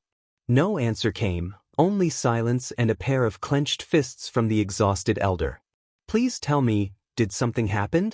Now getting even more worried, the sickly lady started sobbing uncontrollably. Don't worry, I can bear the truth. A faint sigh comes out of Healer Yu's mouth at this scene, his old eyes filled with grief. Your grandfather? He's gone. Boom. Like a sunny day suddenly being covered in darkness, Xianxia's body collapsed and nearly took to the ground. The only reason the lady didn't was thanks to the wall from behind, keeping her back straight and not breaking apart. How did this happen? How could something have happened to grandfather? He promised to come back quickly? I won't believe it, I won't. As she shook her head, tears continued to roll, thus making the picture all the more heartbreaking. I don't believe it. Grandfather is so powerful, who else in the world can kill him? Yun Ruoshi. Xianxia suddenly glared upwards with veins showing in those eyes. It must be Yun Ruoxi. She must have killed my grandfather. It must be her. Yun Ruoxi? Healer Yu's expression deepened into a frown. She doesn't have that ability. No, the lady shakes her head to refute the denial. I accidentally came across her with a very powerful individual before. The person looks like a demon. Furthermore, how could she have known about grandfather's death without us being aware of it first? She must have done it. A burning fire resembling hatred now filled the sickly lady's face. That's right, it must be Yun Ruoxi who ordered that demon. It must be her who's behind all this. Healer Yu's eyes narrowed in as well. Are you absolutely sure about this? I saw it with my own eyes. She called that demon Winger. It must be that demon who killed my grandfather at her order. In this world, the most important person for this sickly lady was her grandfather and grandshifu. Now that she's lost one of them, a dark side that has never seen the light of day has come forward in the girl. We will leave it at that for now, Xianxia. The first priority is to locate your grandfather's last known location before his death. After we retrieve his body, then we can settle the debt with that Yun Ruoxi. Getting ugly as well along the face, Healer Yu growled viciously at what has befallen his disciple. If it really is that old woman, then I won't let her go for this. Bai Yan naturally wouldn't know about that incident within the Celestial Palace. Truly, she accounted for a lot of things, but never for someone else taking the blame for her own actions like killing Senior Yu. As the old saying goes, trouble comes from the tongue, and that's exactly what occurred here for Yun Ruoxi, who got too talkative. Anyways, there's more pressing matter for Bai Yan and her family to care about right now than to care about other people. For example, getting the heck out of this holy dragon mountain. Mother, are we lost? Bai Xiachen asks with a tinge of worry in his little eyes. Lost? Really, that word has never been in their dictionary until this day. But aside from that, what else could it be? Furrowing her brow at her son's question, Bai Yan hands Dragoni over to her young friend Mo Lishang for carrying. After that's done, she immediately flew into the air to scan the area. To the woman's surprise though, the base of the mountain remains nowhere in sight despite the greater height she's taken, which was very abnormal. How does it look, mother? The steam bun shouts up from the ground, his eyes eager to get out of here. Is there a way to leave? Head alchemist of the Celestial Palace, 6. Something fishy is going on with this holy dragon mountain. When we came it only took us half a day to traverse the landscape, yet we can't make it down to the base after walking for a full day. I suspect we've activated some sort of trap along the way. Bai Yan explains after musing over the situation. There are countless traps and illusionary spells placed along the place, yet she's never seen anything like them before. Whether it be from theoretical standpoint, or their makeup, it's very different from the modern-day style she uses. Xiachen, are you worried? She asked out of fear for her boy panicking. I'm not, mother. As long as I'm with you, then I'm happy. Bai Xiachen shakes his little head and defuse the idea. Ruffling the boy's hair with a smile, all right, Xiachen, we will definitely leave this place. This child is always so intimate and sensible, like a burning warmth in my heart. But Yen, what is wrong with this place? Why can't we get out of this place? Mo Lishang, the young friend, scratches the back of his head in confusion. For the time being, I can't figure out the cause either. Pausing to furrow her brow. Regardless of the issue, we will eventually find out the reasoning, I'm sure of it. Okay. Nodding with a firm belief in the other side, the young man doesn't sound worried after that reassurance. Precisely at the same time, while they were searching for a way out of this strange and maze-like mountain, others on the other hand had just arrived here to land at the spot they were in not long ago. Glancing around for her precious grandfather, Xianxia appeared shocked and horrified when she noticed the soul burning inside a pyre of flame. Grandfather! Reacting to the outcry, the lost soul flickers with life for a brief second and reached out with a hand, perhaps wanting to touch the girl for one last time. However, when the hands of both granddaughter and grandfather interacted, what happened was a heartbreaking scene of the latter dissipating into specks of light, signaling the final destruction of his soul and passing. This spectacle left Xianxia stunned like a rock, unable to move an inch further from the spot as she remained in that outreaching pose. "Grandfather," she murmurs this while weeping silently. Grandfather not only died, but his soul, it's also gone? Who in the world have such hatred for grandfather that they wouldn't let his soul move on? Collapsing into a crouching pose after losing all strength, the girl cusped her own head in pain that left her crying out in agony. Sure, how many people know about your grandfather coming here to find the ice fruit? Healer Yu finally spoke up, his face cold and hurt. Still sobbing uncontrollably, only those in the Celestial Palace know about it. Then it's undoubtedly Yun Ruoxi who's behind this. Only the Celestial Palace and the Demon Realm's king have the power to kill your grandfather. I'm sure the Demon King didn't move against us, that leaves only those we know. Of why Healer Yu was so certain Di Tsong didn't do it was because they took a short detour to the Demon City prior to coming here. From the information he got, the man never left the city. Let's go sure, it's time we made that woman pay. That said, the old elder picked up the corpse of his disciple and dragged the girl away with him. Of course, this entire event remains unknown to Bai Yen, who should have been close enough to notice the new arrivals.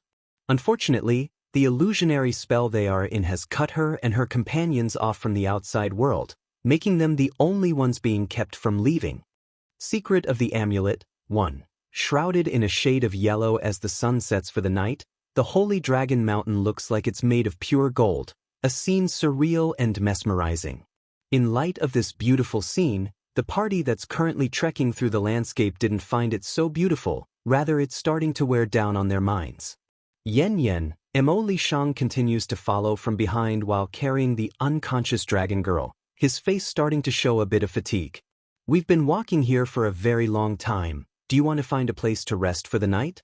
Me and Molly, Piggy, can go explore the road ahead instead while you and Xiachen rest. Bai Yan's finger visibly shook somewhat at the suggestion.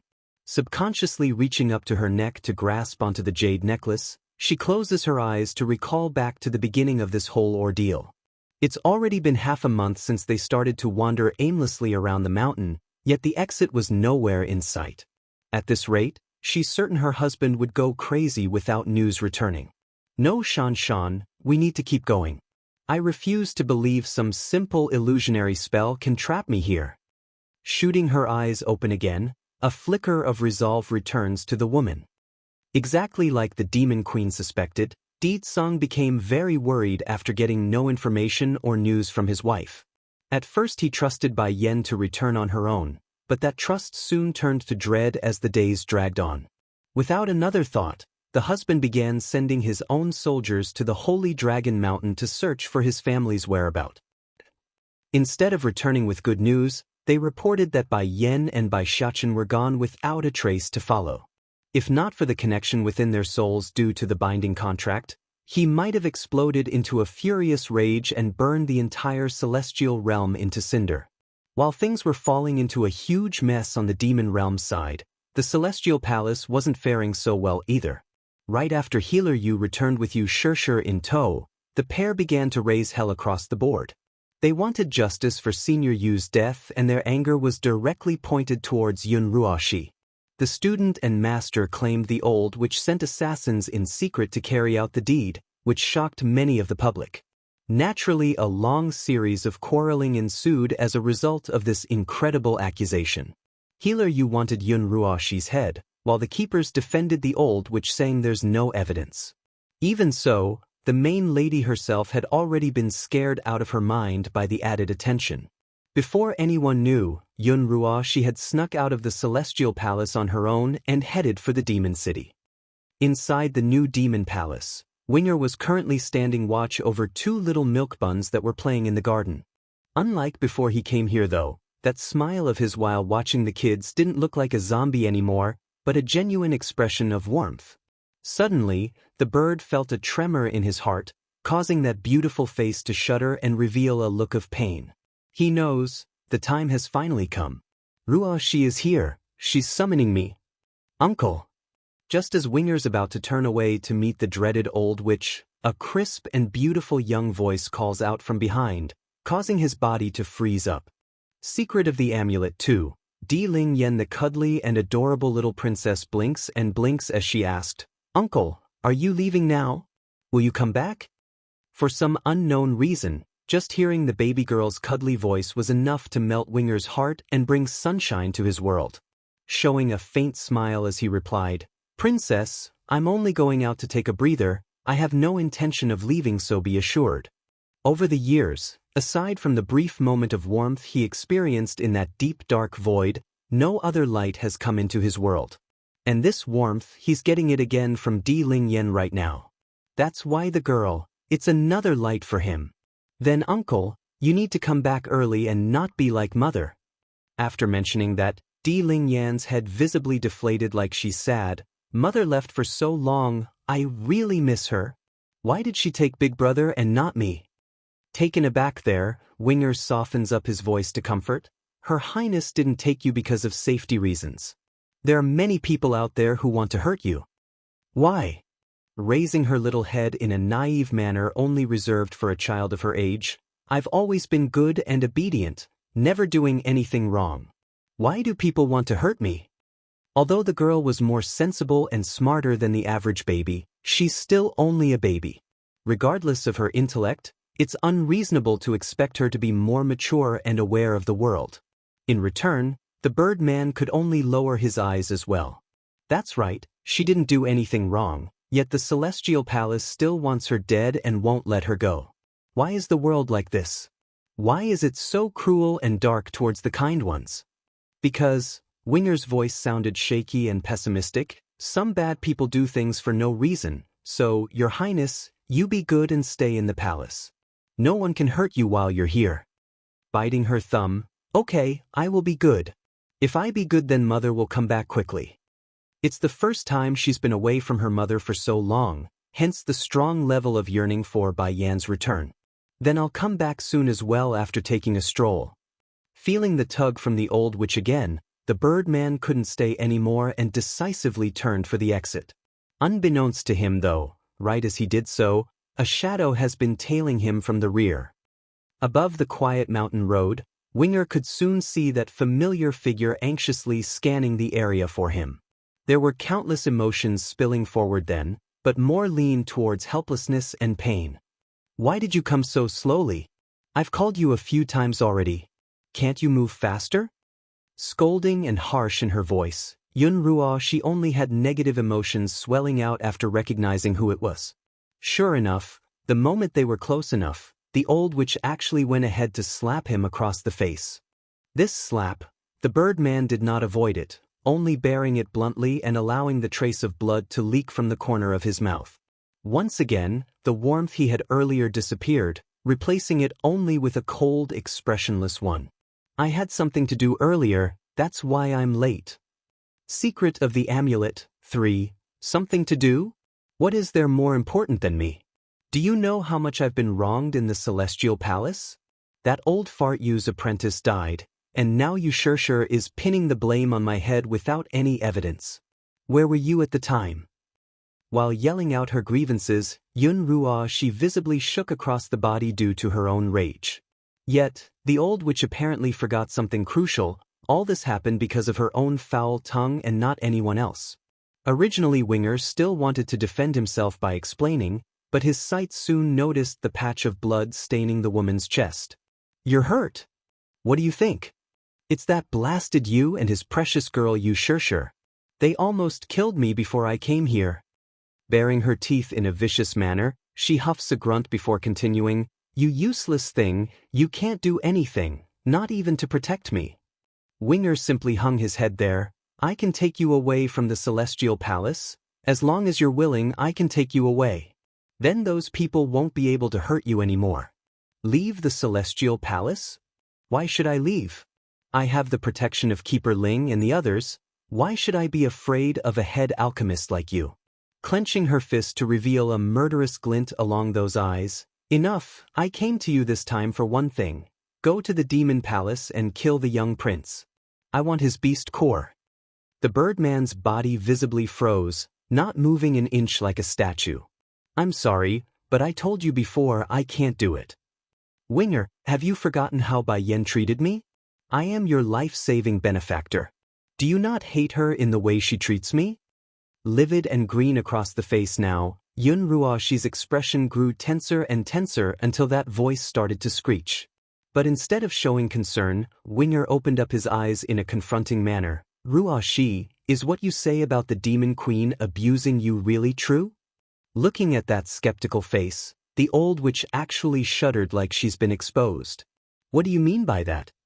Why would I lie to you? I don't know. A smile bordering on the line of mockery reveals itself from the man, showing he's starting to doubt the supposed truth in his world. How could Bai Yen raise such a well-behaved daughter and be vicious? It doesn't make sense, none of this makes sense. How dare you? Stepping forward to do another slap, the old witch held nothing back and caused the man's cheek to go red and bruised up. Huffing a grunt at the injury, Winger didn't retaliate, only quietly standing there like usual. I owe you, that I admit, so I will bear with whatever you wish of me. However, I won't help you murder an innocent child. Unlike his past deeds of murdering and assassination, he has never killed the innocent and young. That's his final straw that he won't break. Even if the other side that's demanding it was his benefactor and savior in that dark abyss. Alright, fine. If you won't help me kill the brat, then I will kill you instead. Flushing red across the face, Yun Ruoxi looked like an insane bitch that would tear the other side apart. If he is of no use to me, then why should I keep him? In an instant, a dark shimmering blade of deadly light materializes from the old witch's sleeve, its tip pointing straight for the man's throat. Winger knows what she intends to do. Even so, he didn't move, only making a helpless smile as he closes his eyes in acceptance. A life given and now a life taken. If she wants my life, then so be it. If not for her, I wouldn't have kept going until this day anyways. However, right as the lethal blade was about to make contact and slice through that throat, an old hand unexpectedly reaches over and caught the sword mid-thrust, leaving only a millimeter of space before it could cut. Secret of the amulet 4. You betrayed me? Staring rigidly at the old figure gazing down at herself, Yun Ruoxi splutters this out with vicious intent. Winger was equally as stunned like the former. When he saw and recognized the person, he immediately showed a helpless smile along the mouth. Uncle Dragonflame, how come you are here? Shaking his old head in disappointment, the old goat looks like a saddened elder after discovering their young has failed in something. From the first day you appear, I knew you were not quite right and was up to something. I reported this to the king and was ordered to follow you at all time. To think I was right and you were colluding with the outsider. Hanging his head in an apologetic manner, the bird man had no excuse. I'm sorry, Uncle Dragonflame, she is my benefactor, I have no other choice. Even if she continued to grow crueler and crueler to him, he still couldn't bring himself to abandon her, hence the reason he came out at the summoning. Benefactor? So that means she can treat you like garbage just because she saved your life? Smile if her mood pleases, then stomp on you if her mood is foul? Donning a sarcastic grin at the mention, no wait, from the way I see it this old hag can never be happy. You are a member of the Pteroraptor Crow clan, how can you degrade yourself as such? Imagine what your father would say if he learns of your current state. Maybe he would stuff you back into your mother's belly and have you remade. Winger continues to shake his head in the old witch's defense. You don't understand, Uncle Dragonflame. She is the light in my heart. It was she who saved me and brought warmth to my heart in that lonely darkness. No one knows what kind of place he lived in back then. It's lonely, dark, and without light. More than once, he thought of committing suicide to end the torture. If not for that brief speck of light coming into his life, he would have long left this world due to decay. Yes, I don't understand, but I have a sense of self-esteem. If you hadn't shown the goodness that's in your heart just now and refused to listen to this vile hag's order, I wouldn't have saved you either. Uncle Dragonflame, cutting the other side off with a cold snap of his glare, the old goat wouldn't hear any of it. You scram over to the side, I'll first deal with this woman then deal with you. He always knew Winger had some motive, just not this level of betrayal. Colluding with someone from the Celestial Palace was a crime worthy of death. Fortunately, the lad didn't lose the last ounce of his consciousness, otherwise he might have had to kill him with his own hands. Murdering a friend's child doesn't sit well with the old goat's heart at all. Guilty along the face, Winger didn't dare talk back and hung his head. "Uncle, can we not kill her? Consider it as my way of returning the debt." Instead of saying yes like a good elder, the old goat only smirked derisively. "You mean to spare her, someone that wants to murder the royal family? Who do you think you are? Me and your father are only old friends. Based on what can you ask of me to let her go?" Winger had no way to counter that logic. Yes, the old goat was only his father's friend. Based on what could he himself ask this of the elder? In fact, he now owes Dragonflame for saving him from Yun Ruoshi's blade. Snorting at that pathetic and speechless face, the elder returns his attention to the old witch to finish the deed. However, as soon as he did so, his eyes immediately fell upon the crescent-shaped moon amulet along the neck. The thing, how come it's so familiar? It's like I've seen it somewhere. Secret of the amulet 5. He gently closed his eyes, allowing the image of a young human to emerge from the deep passage of his memory. It's a female donning a red dress of amazing makeup, and hanging along her neck was that crescent-shaped amulet. Why is it on you? This amulet is clearly that woman's. Moreover, that woman has now become the demon realm's current queen. Although Bai Yen hasn't admitted to being the same person in Dragonflame's memory from many millenniums ago, he could still recognize her through the aura coming off of the soul.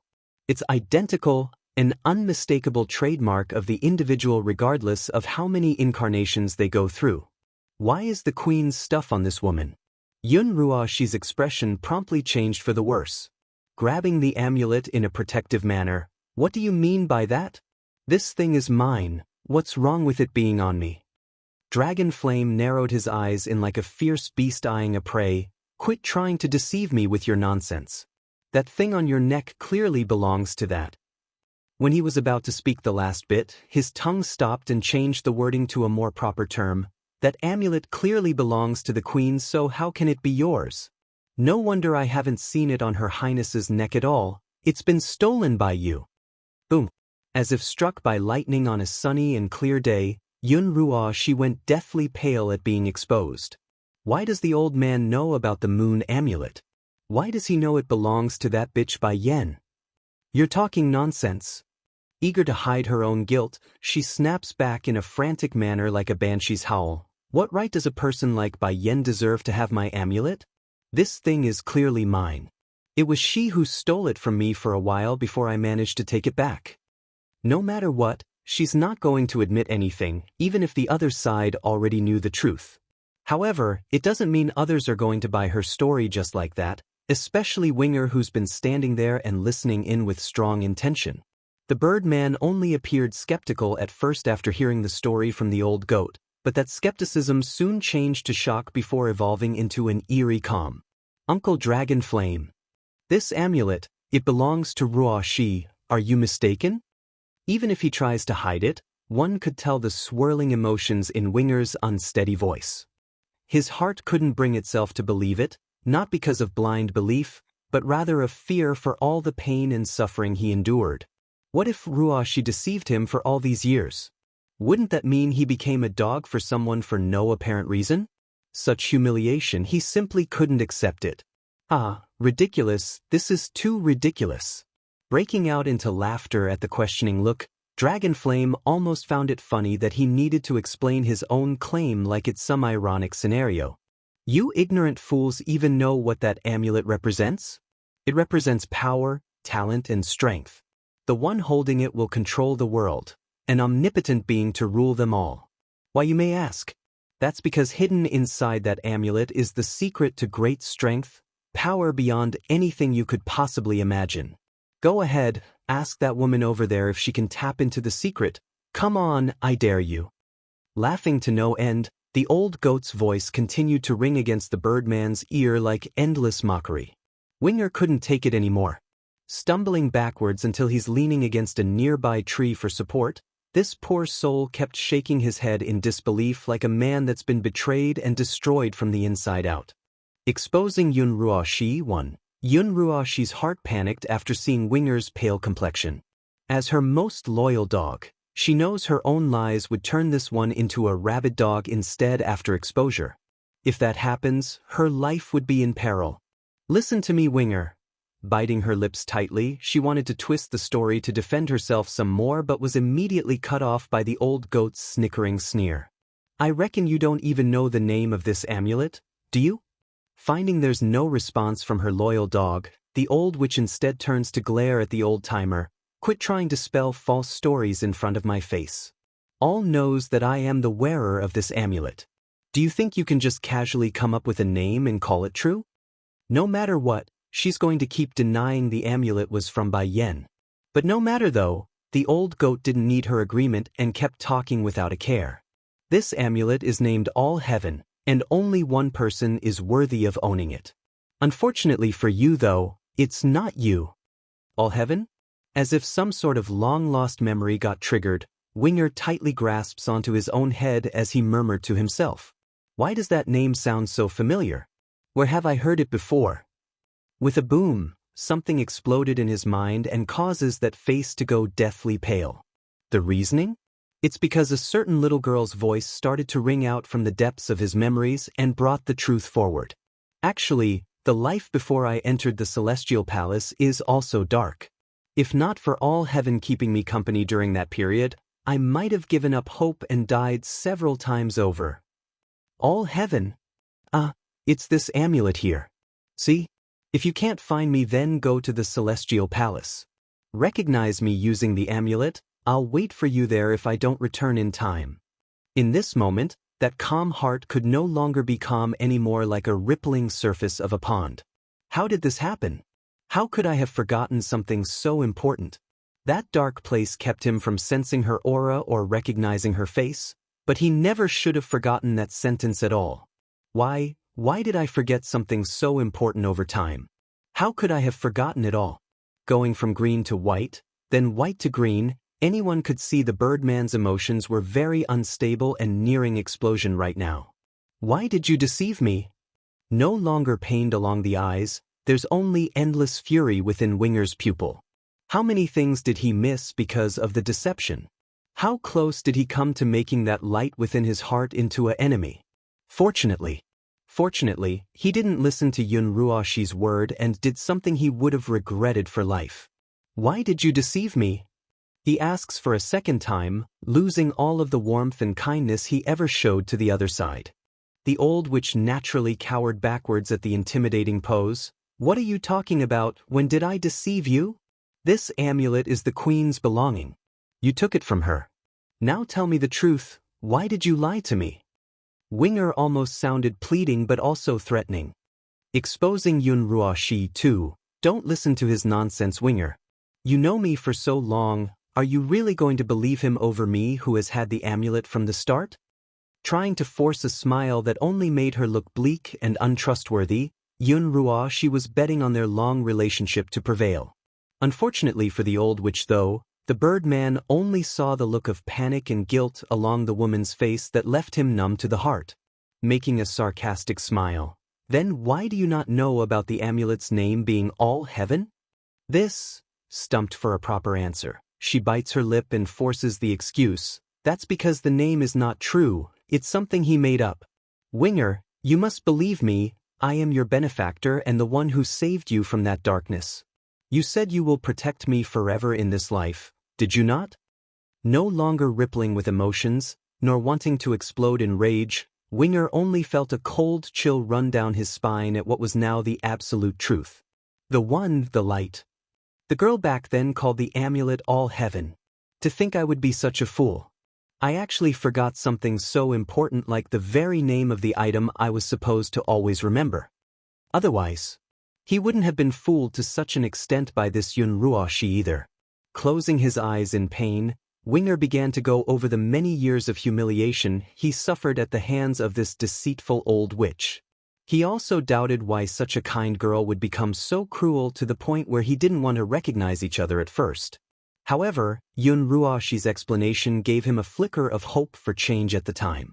Like for example, she suffered a severe injury at Bai Yan's hand and couldn't recover, or that her fiancé left because of another woman. That's why she had such a huge change in personality. It all made sense at first, but looking back at it now. Talk about laughable, truly laughable for anyone to ever believe that nonsense. Stumbling back as she sloppily tries to gain some distance, Yunruo she now knew what foolishness meant as she fixed onto the once loyal dog. What did you say? I said, this amulet is called All Heaven. The girl who saved me back then told me this personally.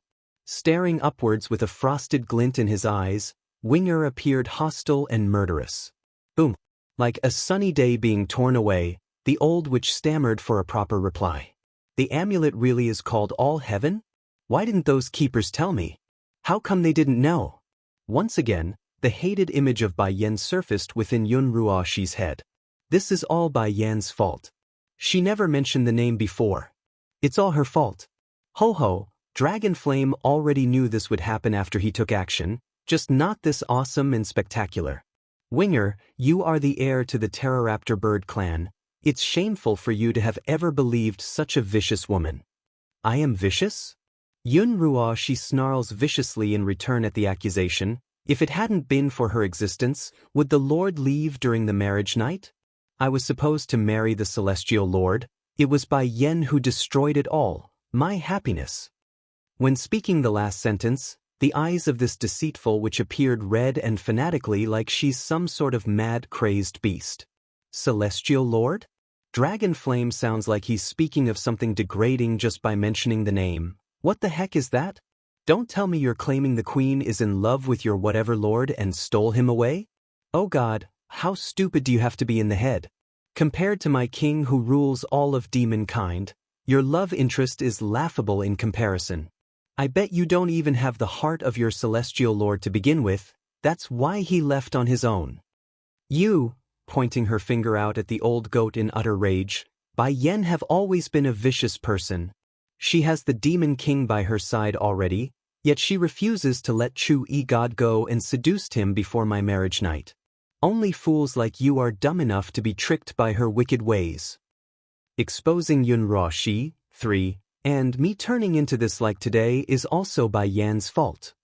Vicious and malicious in her voice, the old witch grits her teeth when speaking that last bit. Dragon Flame was honestly speechless and didn't know how to comment on that. He knew this woman was a bad one, but not to such an extent. It's downright shameless and illogical. Just then, an old derisive laugh came out of nowhere, followed immediately by the emergence of an elderly figure donning a sleek white robe.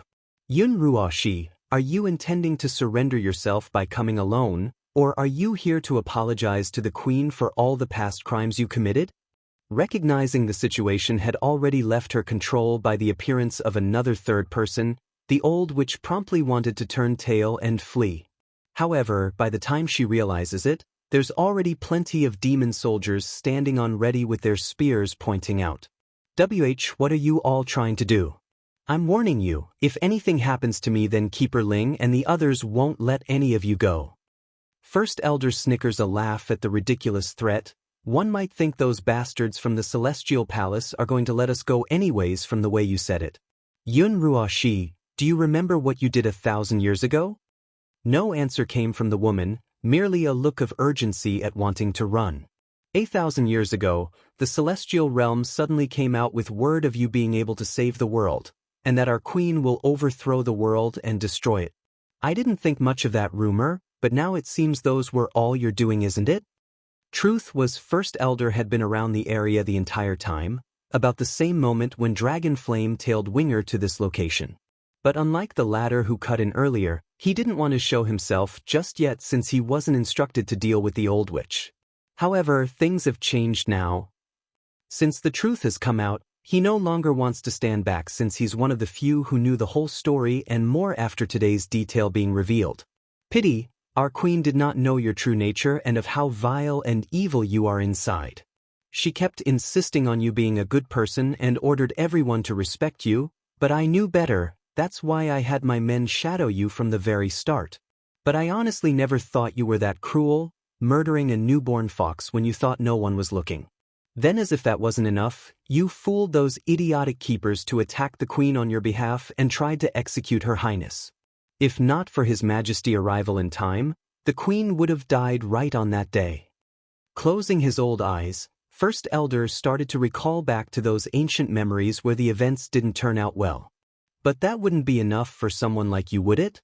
Despite severely injuring the queen and causing the king to give up his essence blood in order to save her highness, you vile scums just won't give up. In the end, the queen lost the baby in her belly because of you. Practically screaming now due to the fierce rage he's been suppressing for all these years, First Elder's detailed recount of the past hammered at everyone's heart like they're witnessing all over again. What exactly did the queen do wrong? Why did you treat her like that? Is it because she's too kind and won't discard a backstabbing witch like you? Growling now, ha, how laughable. Everything you suffered is caused by your own two hands. What injury because you tried to save the queen? Only an idiot would believe something so stupid when we take her highness as our liege. Exposing Yun Ruoxi for Yun Ruoxi, Winger sadly closes his eyes. I will never forget how you denigrated her in front of me. Turns out these truths you spout are nothing but lies. I too have been blinded by you for all these years. What irony. Turns out by the time he made it out of that dark place and headed out to search for her, the light in his heart had already left the celestial realm. What makes him even sadder though was the fact that this old witch tricked him, causing him to hate the very girl for all these years. In light of the contemptible look she's getting, Yun Ruoxi actually showed a smug look. So what, do you hate me now? Don't forget, if it wasn't for me you would still be out there looking for her. If not for me, would you have such a stable lifestyle for the past 100 years? I bet you would have killed yourself if you had learned of her destruction. You wouldn't be alive without me. All in all, she still believes she deserves thanks for lying to the poor guy, not this sort of maltreatment. Against this twisted logic and shameless attitude, Winger didn't find it strange. Heck, it's not the first time he witnessed such behavior, so all he did was glare at her like a soul-slicing reaper. Under the pressure of those eyes, the old witch suddenly started to panic again after realizing what position she was still in. Winger, even if I didn't save you, we've still been together for all these years. I know you have some ties with these demons, so take me away. Afterwards we are clear of any debt between us. Even now, the woman here still wants to use Winger to her own advantage by demanding he save her. Talk about shameless to the core. Yun Ruoxi, making a crunching sound from his fists when forcing that name out. Did you forget the way you treated me all these years? Aside from scolding me, what else have you done? No matter how much I help you, all I get are cold, hard words from you. I put up with it because I thought you were her, but now... Forming a condemning smirking, you should be happy I'm not killing you myself, so what qualifications do you have to expect me of saving you? No one could possibly understand the level of pain he felt on the moment he discovered Yun Ruoxi wasn't the real one. It's enough to send the weaker-minded into insanity. That's how intense those emotions were. You can't kill me. The old witch cries out in fright. Keeper Ling and the others won't let you do this. They will come save me. First Elder was done listening to the rambles of this insane woman. Ignoring the struggling witch, he reaches out with his hand and ripped the moon amulet right off her neck with a swipe. This can't happen. I can't lose the amulet. A look of desperation gripped Yun Ruoxi's face upon touching her own neck. Give that back. Give it back. Without a care for her own safety now, she madly rushes the elder in an attempt to retrieve said item. Unfortunately, this woman clearly doesn't know her own ability and challenged someone she shouldn't have. Following a heavy huff from First Elder and a wave of his sleeve, the shameless and vile witch was instantly repelled several meters into the air, landing only after slamming into the ground and causing a massive outpour of blood from her mouth. The amulet is mine. Bai Yen gave it to me, so it's mine. How dare these people steal my thing? Exposing Yun Ruoxi, 5. First Elder, what should we do with this woman now? Dragon Flame asks with a frown along his face. Faint and unemotional in his reply, First Elder's gaze showed he was looking at nothing more than a piece of garbage. The queen's stuff is back in our hands now, so there's no reason to keep her alive. Make sure she suffers a lot for what she did. I don't want to make it too pleasing. Yun Ruoxi had just finished climbing back up to flee again when she overheard that statement. Immediately, a look of horror filled that face. These people, they really want to kill me? No. She cries instinctively. I don't want to die. Stumbling back to gain space, tears filled that face to make her all the more pitiful. If it were those from the Celestial Palace, they would surely take notice and lend a hand. However, these were members of the demon realm. Even if the soldiers here didn't witness the events of the past in person, they could still imagine the heart-wrenching scenes based on the details they got today. Since you like to act all pitiful so much, then I will make sure you can't ever do it again. Swish! Following a casual wave of his hand, a sword swiftly flashed across Yun Ruoxi's face. The latter didn't react at first, but as the tingling sensation gradually came through, that's when the woman noticed the slight warmth trickling down the cheek. My face. She howls like a banshee, causing those nearest to flinch at the intense screech. Nevertheless, the sound didn't hinder the demon soldiers from enacting their rage at this old witch. They are frustrated and angry as well, but for a different reason of the demon realm being sealed away for a millennium. Scram! Suddenly, a howling roar of intense rage rocked the air, sending the group back and clearing an area away from the screaming woman. Even so, it's already too late for the old witch. Once freed and able to look up again, that face had already been ruined with plenty of bruises and blood. There's nothing left to show what her true contour was before this. Ruoxi. Keeper Ling went red in the eyes after finding the terrible state the old witch was in. How are you, Ruoxi? Answer me quickly. Looking up in a dazed-like manner due to how much hurt she suffered, Keeper Ling, are you here to save me? I have come, Ruoxi. I'm sorry for being so late. Don't be afraid. Now that I'm here, no one can hurt you. Flashing a cold, frosted glint in those old eyes towards the demons, they can't do anything to you, and sooner or later, I will make them pay. Going quiet for a few seconds, the old witch simply stared upwards before breaking out into a miserable cry of agonizing pain. Keeper Ling, Healer you wants to kill me, so I got scared and fled out here. I didn't want to die before being able to save the world, but during my escape, these demons caught me halfway, and that's when I met this man. That said, she points to Winger, he snatched my amulet away, then shamelessly claimed it belongs to Bai Yen. I wanted to take it back, but then they tried to kill me. Growing increasingly irate along the face after finding the missing amulet along the girl's neck. Bai Yen is a traitor to humanity, so how can she be worthy of holding the amulet? They're only jealous of you and wants to steal what's yours. Don't worry, they can never do that because it's your destiny to own it. Exposing Yun Ruoxi, 6. What you said there is good. First Elder snickers derisively at his foe's sentence. What belongs to others can never be stolen. Haha. Letting go of the girl, Keeper Ling returns with a mocking sneer of his own that radiated danger. Then we're of the same opinion. I'm here today to overturn the demon realm. If you demons are willing to return the amulet, then perhaps I will let you die swiftly instead of suffering. Otherwise, the fate awaiting you all will be worse than death itself. Retracting his smile, First Elder also got serious along the face. Do you think you scums of the Celestial Palace really have the ability to overcome us from the demon realm? If it wasn't for you lot scheming against our king back then, something like sealing our realm never would have happened, let alone letting you bastards climb above our heads for so long. Oh, is that so? Keeper Ling snickers again in a contemptible manner like he thought otherwise. Then I will let you know what true power is.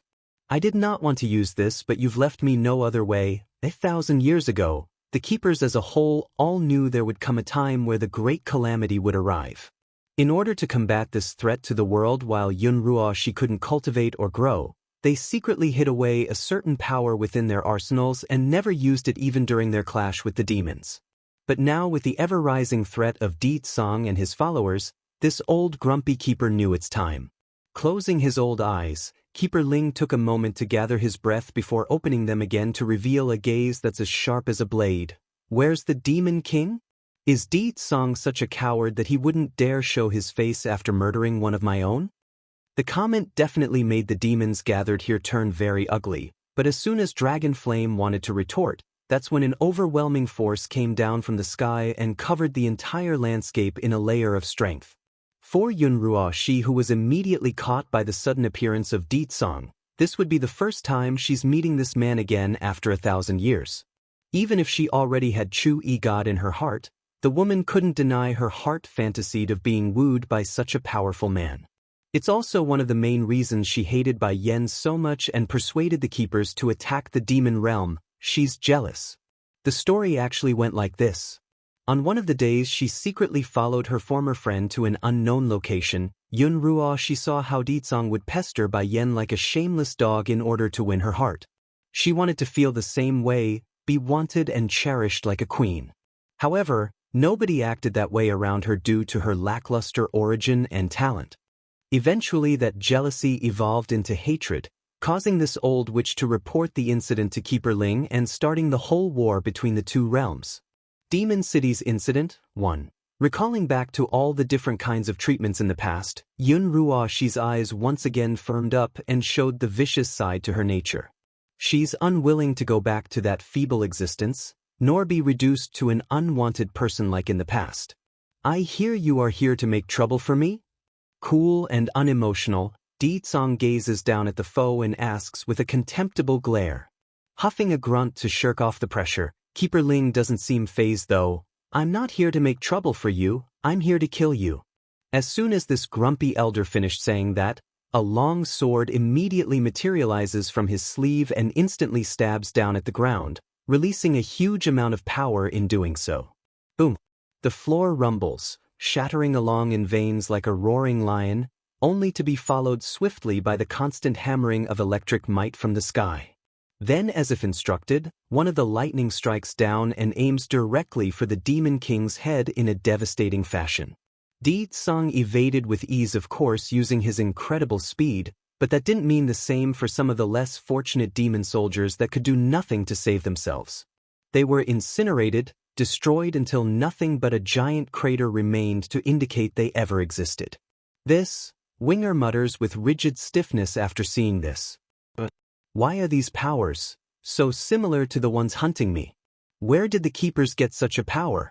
Exactly then, while the Birdman was still in hesitation over all this, his ears suddenly caught the loud thud of Dragon Flame crashing to the ground.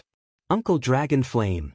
Running over in haste to help support the old bone, he sounded urgent and afraid. Uncle Dragon Flame, I'm sorry, I'm so sorry, it's all my fault this happened, it's all my fault. If it weren't for me, Yun Ruo, she wouldn't be attracted to this place, nor would Uncle Dragon Flame suffer such a severe injury at the hands of that Keeper Ling. Winger, the old goat heavily grasps onto the Birdman's hand while coughing blood. I don't know if I can hold out. If I don't make it, then I hope you can replace me and protect the royal family. Please protect the princess and the queen. After saying that, the old-timer gradually began to close his eyes like he's depleted. He knew beforehand taking on the thunder would cause severe injury to himself, but to this extent was beyond even his imagination. Unlike the heavenly thunders from a breakthrough or a Dan pill creation, this thundering event embodied destruction. It destroys everything it touches, regardless of the uninvolved or target.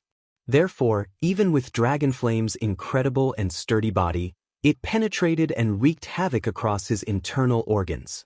Ditsong saw this, of course, and the huge fatality happening under his eye. Speaking in a heavy note, First Elder, take the others back to the city, I will handle this. But sire, we can't leave you here alone. Even if it's death, we will stand with you. Go back. Ditsong sounded irate now and shouted, Go back and protect my children. Normally Keeper Ling would bring along a whole tirade of companies with him. The fact that he's not in here alone meant the others under him must be somewhere else. And where else could they be if Ditsong was out here? Obviously the city or palace, that's where. A simple trick of diversion wouldn't work with someone as smart as Ditsong. Demon City's Incident 2. Winger, Dragon Flame, First Elder shouts, We're going now. Perhaps the Birdman also sensed the deceiving nature of this battle because his eyes promptly shifted to that of panic. Without a second of delay, B bolts for the palace ground, leaving only an afterimage. Hold on, princess, I'm coming now. The inner courtyard of the Demon Palace. At the current moment, Di Lingyan was holding her cheeks with both hands while sitting at the staircase and overlooking her twin brother playing away. She's very bothered in the face when speaking to the maid next to herself, Sister Muing, how come Uncle Winger isn't back yet? Did he leave like Mother did? Upon mentioning Bai Yen, the baby girl's face plummeted even further. Mother has been gone for so long, I miss her so much. Muing the loyal maid wanted to give her a huge hug at this troubled face but didn't out of respect and loyalty. Princess, please don't worry, Winger will certainly return to us, the same as Her Highness will. Oh, obviously not fully believing her words, Di Lingyan didn't argue and instead gathered her spirit to play. However, that's when an anxious and hurried-looking soldier came running over to report. Your Highness, we've got trouble on our hand. The bastards from the Celestial Palace are attacking us here, you must run away. What? Mu Ying's face changed a greater shade of white at the terrible news. The king had just left the palace and they're attacking? How did they know the king is away right now? Gritting her teeth, the maid didn't think twice and picked up the princess in preparation to flee. She promised Bai Yen to protect the baby girl at all cost, even if that meant her own life. Yet, fleeing wasn't exactly in the dictionary of Di Lingyan's mind right now. Scanning with her big bright eyes at the surrounding area, where's my father? His Majesty already went to fight the enemy. Please, you must flee, princess. The soldier cries out again, his face growing more dire by the second. Will father be in danger? I want to leave with father. Biting her lower lip, the baby girl almost sounded pleading now. You must go now, Ling Yan. It's then Di Jin Tian the little glutton steps in, pushing his twin sister away. Sister Muing, you take my sister and go now, that's an order. But Prince, you need to come too. Muing also got anxious and tried to reach out with her remaining free hand to lift the boy. Slapping it away with his chubby fingers like a proper man does, Di Jin Tian puffs up his little chest to make himself look bigger than he was.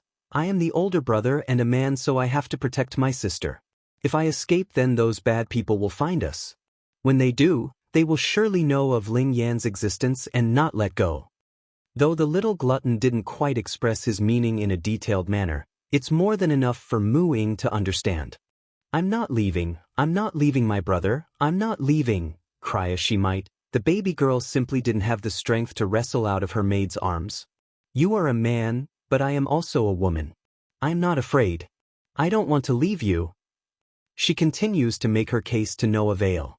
Seeing the increasing delay, the soldier who first came to bring the message couldn't take it anymore and urged the maid to make a decision.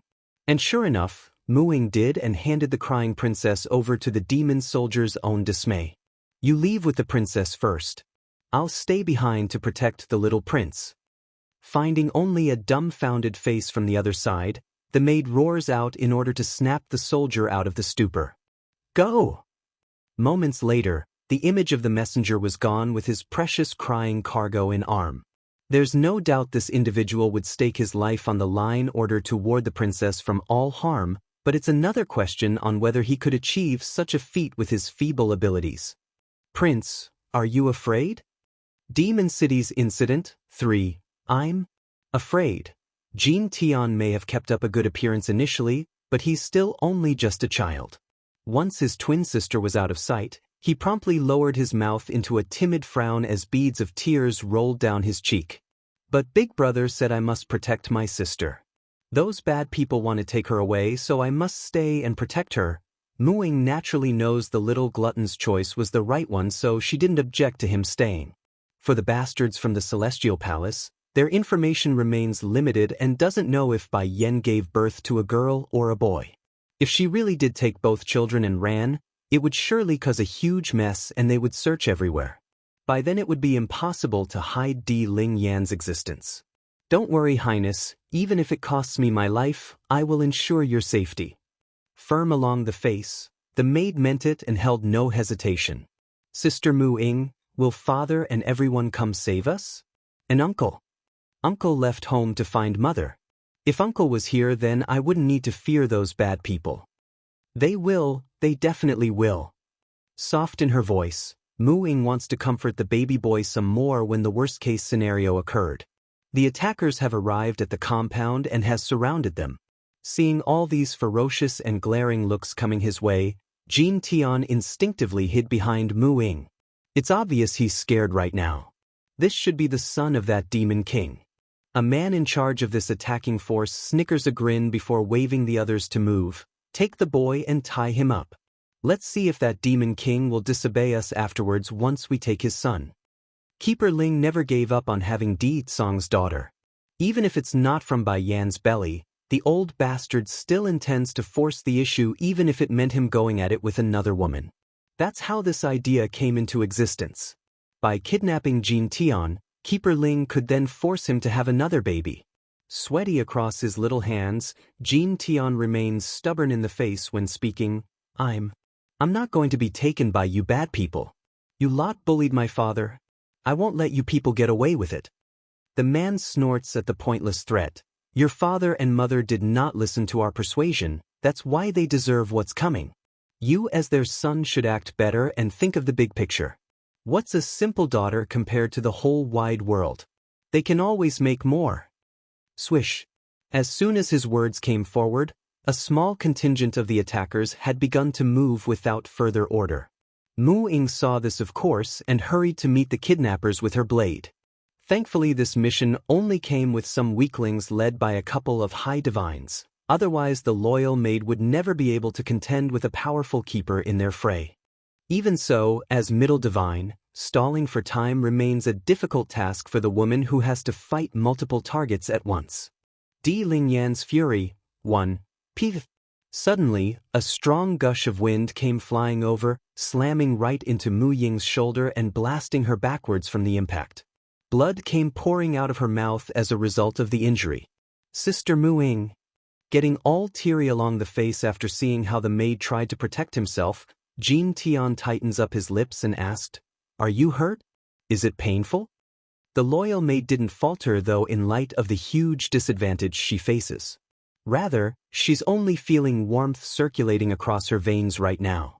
From the very beginning, the prince and princess has never once treated her or any palace attendants as servants or anything beneath themselves. So, how could she cower when the time has come to show her mettle?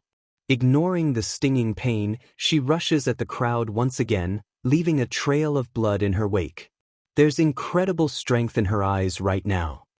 At the same time as well, the palace guard who left earlier with Di Lingyan in arm was about to make it past the palace gates when they bumped into a crazy-looking figure. Going bright at the sight of the baby girl, the crazy old coot that was once the strongest keeper spoke with glee in his voice. "Good Lingyan, I was just about to go find you to play." "What's the matter? Why are you crying?" Since Bai Yan left, the old coot has done nothing but either playing with the kids or running off by himself to the back mountains for some rest, hence his belated arrival. Crying even harder now over the question, "Great-grandpapa, please go save Jin Tian.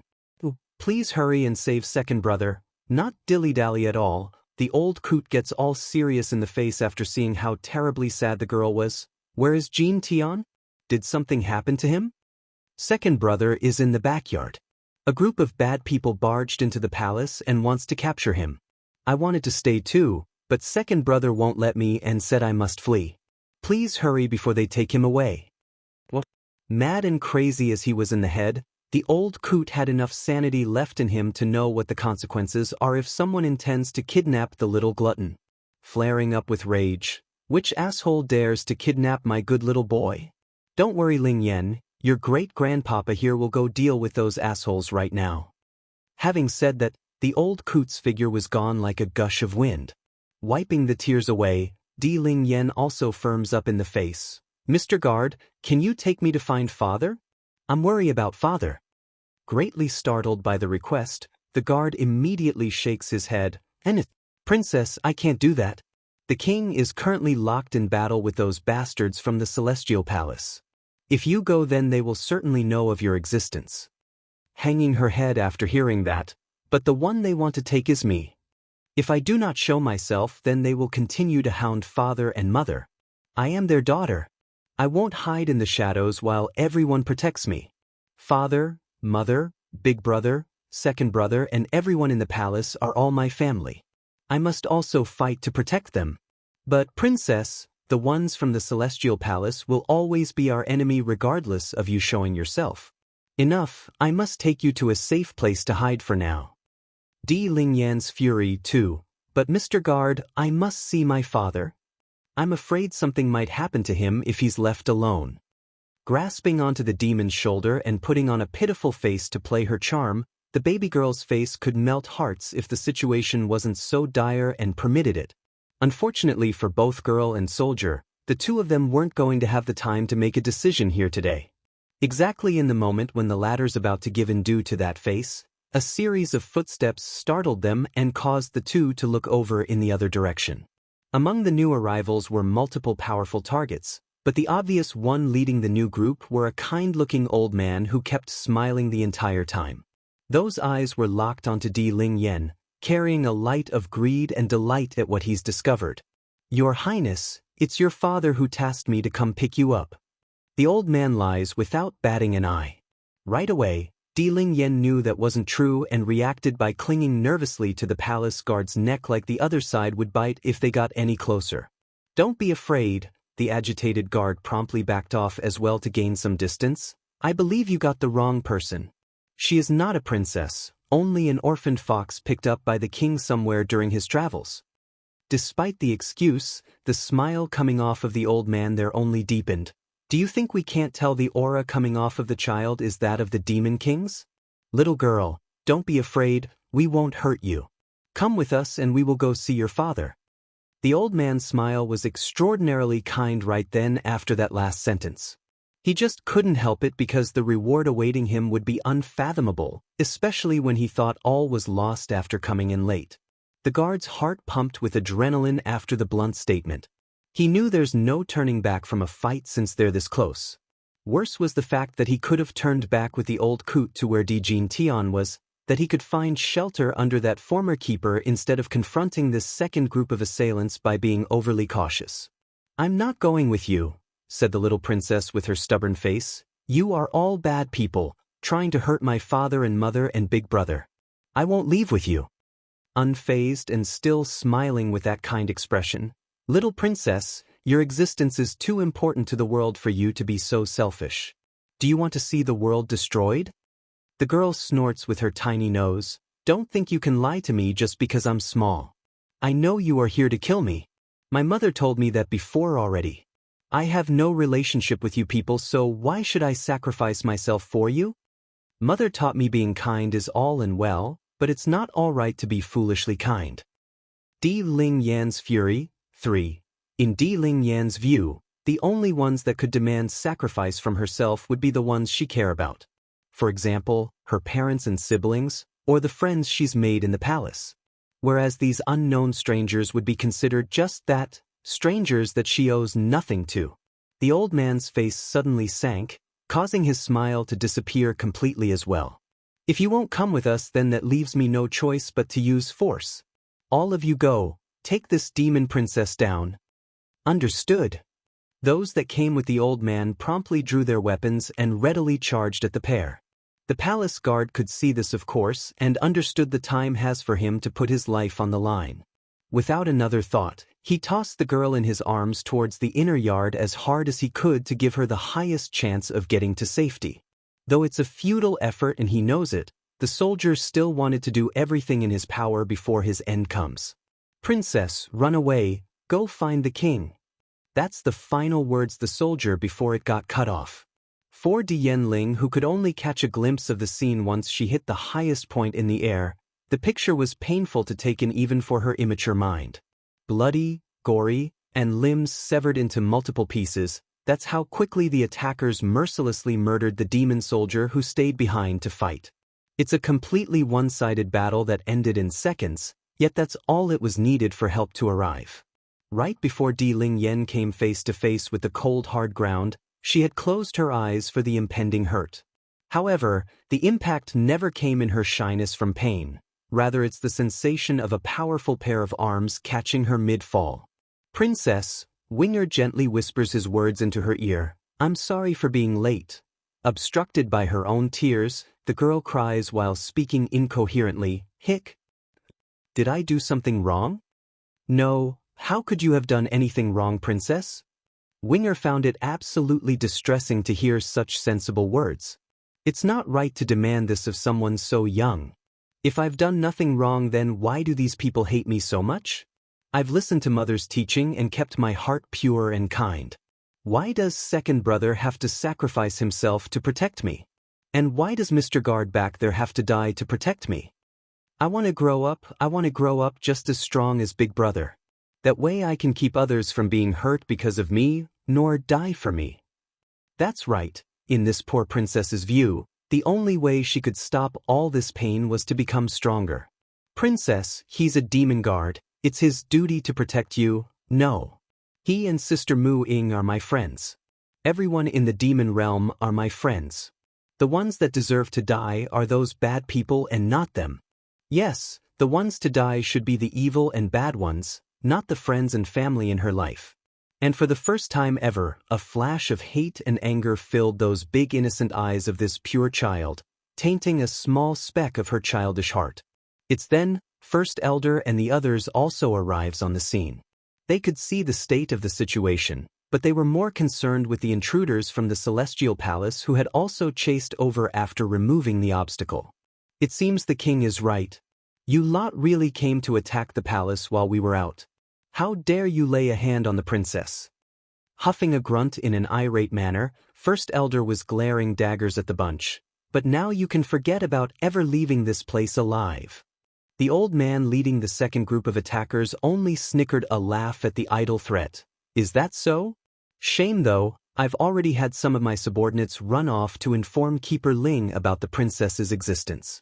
Now whether it be the Demon King or Demon Queen, or even the demon realm for that matter, none of you need to exist anymore. What?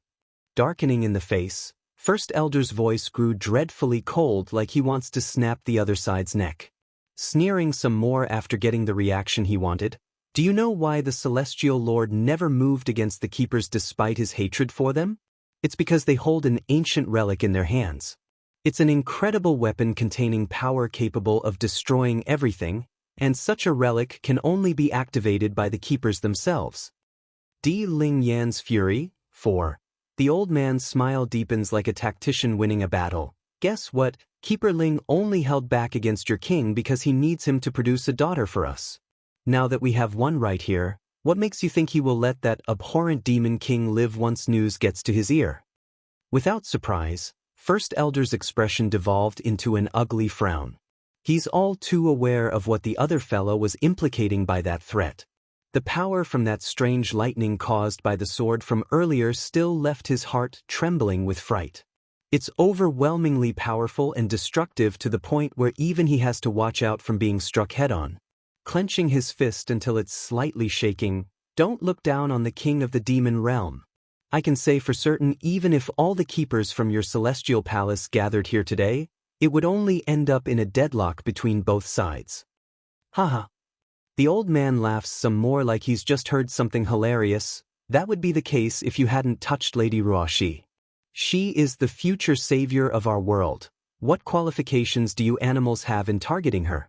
That's why Keeper Ling brought out the ancient sword for this fight. He's not messing around anymore, you see. The power of the ancient artifact may be powerful and terrifying, but it's a consumable item that could only be used once after being fully activated, hence its lack of appearance in the battle 1,000 years ago.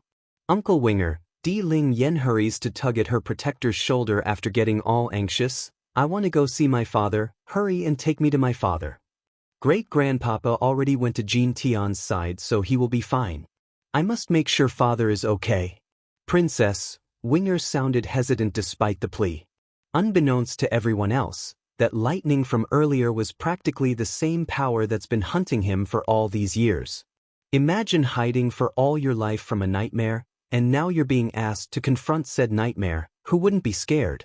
Nevertheless, once he took another look at the baby girl in his arms and that tearful face, the bird man just couldn't refuse.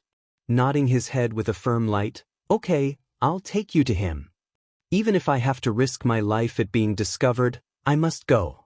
I owe it to the queen. I can't repay the debt to her now, that leaves her daughter the princess. Back over in the Holy Dragon Mountain, Bai Yen has been continuing to trek through the thick shrubberies when her temple ached with a throbbing pain, causing the woman to stare up into the sky with a frown.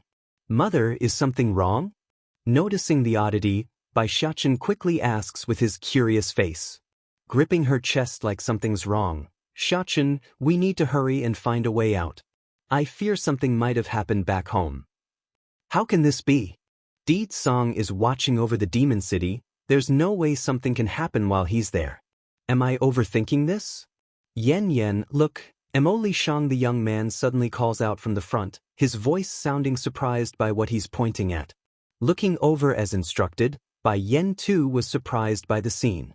It's a huge lake of icy blue color which reflected the sky like a crystal mirror. Dragon Spirit Lake. Molly the winged piggy promptly jumped out of his master's arm and started to flap his wings excitedly. Hurry, Queen Mother, we need to put Dragoni into the lake. The lake water will help her wake up. Despite her own woes about a strange lake that seems to appear out of nowhere, Bai Yen wasn't going to doubt the little fella's decision. From the very beginning, this piggy has done nothing but look out for her goddaughter with no indication of that ever changing. Di Ling Yan's fury. 5. Originally, this cold lake should have been enough to turn any person into a greenish hue due to the insane low temp, but as Bai Yen slowly placed the girl into the water, what came of it was nothing short of serene. There's a little bit of flush red filling Dragoni's face, making her look like someone that's peacefully asleep. Do you feel it as well? Bai Yen turns to Emoli Shang, the young man, after checking the air. The atmosphere here is very thick with spiritual energy. It's a suitable location for training.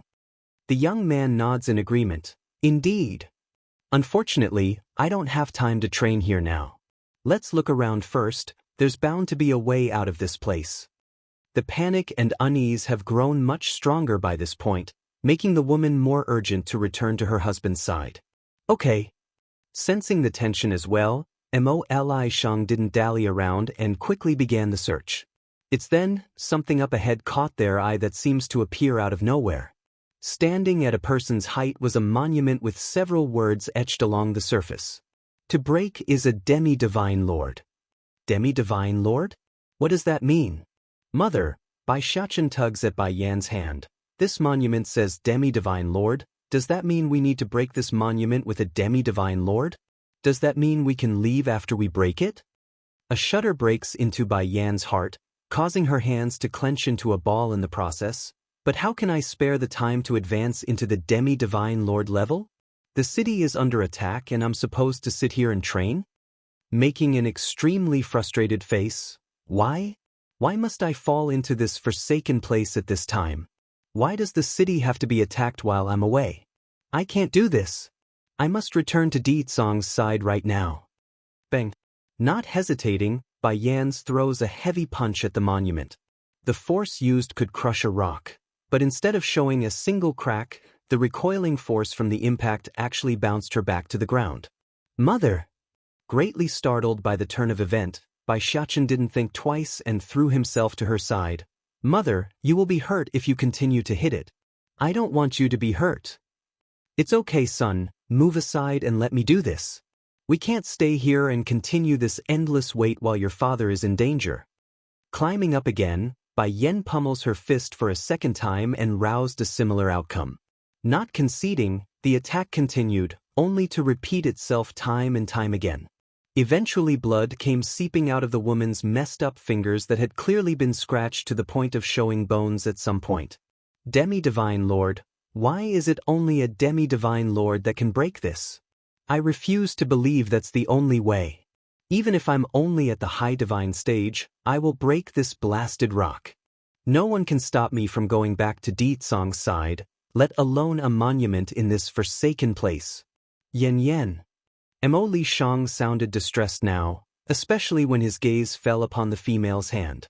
He wants to stop her from doing this, of course, but against that strong level of determination, he just couldn't bring himself to do it. Moreover, he's far too aware of how much Bai Yen loves Di Song. To ask his friend there to stay put and train patiently would be equivalent of killing her while the husband was in danger. Very soon, a trickle of blood came trickling down the woman's lip due to the continuous recoiling force of her punches. She's at the point of sustaining an internal injury if she keeps this reckless assault up. Dragoni's father? 1. Click. From out of the blue, a crisp sound rang out from the study structure. It's a clear sound that echoed across the environment. Mo Lishang was the first to react here, and he could see the cause of that sound. Right in front of his eye was a small tiny crack along the stone surface. Though it's hardly worthy to be called a crack, but it's more than enough to make him gawk. How can it be? That monument clearly said that only a demi-divine lord can break it. Yen Yen is only at the high divine level. How did she manage to make a crack on it? For a while, the look self-doubt was all that was plastered along the young man's face. He's obviously having trouble believing his own eyes despite reality being in front of himself.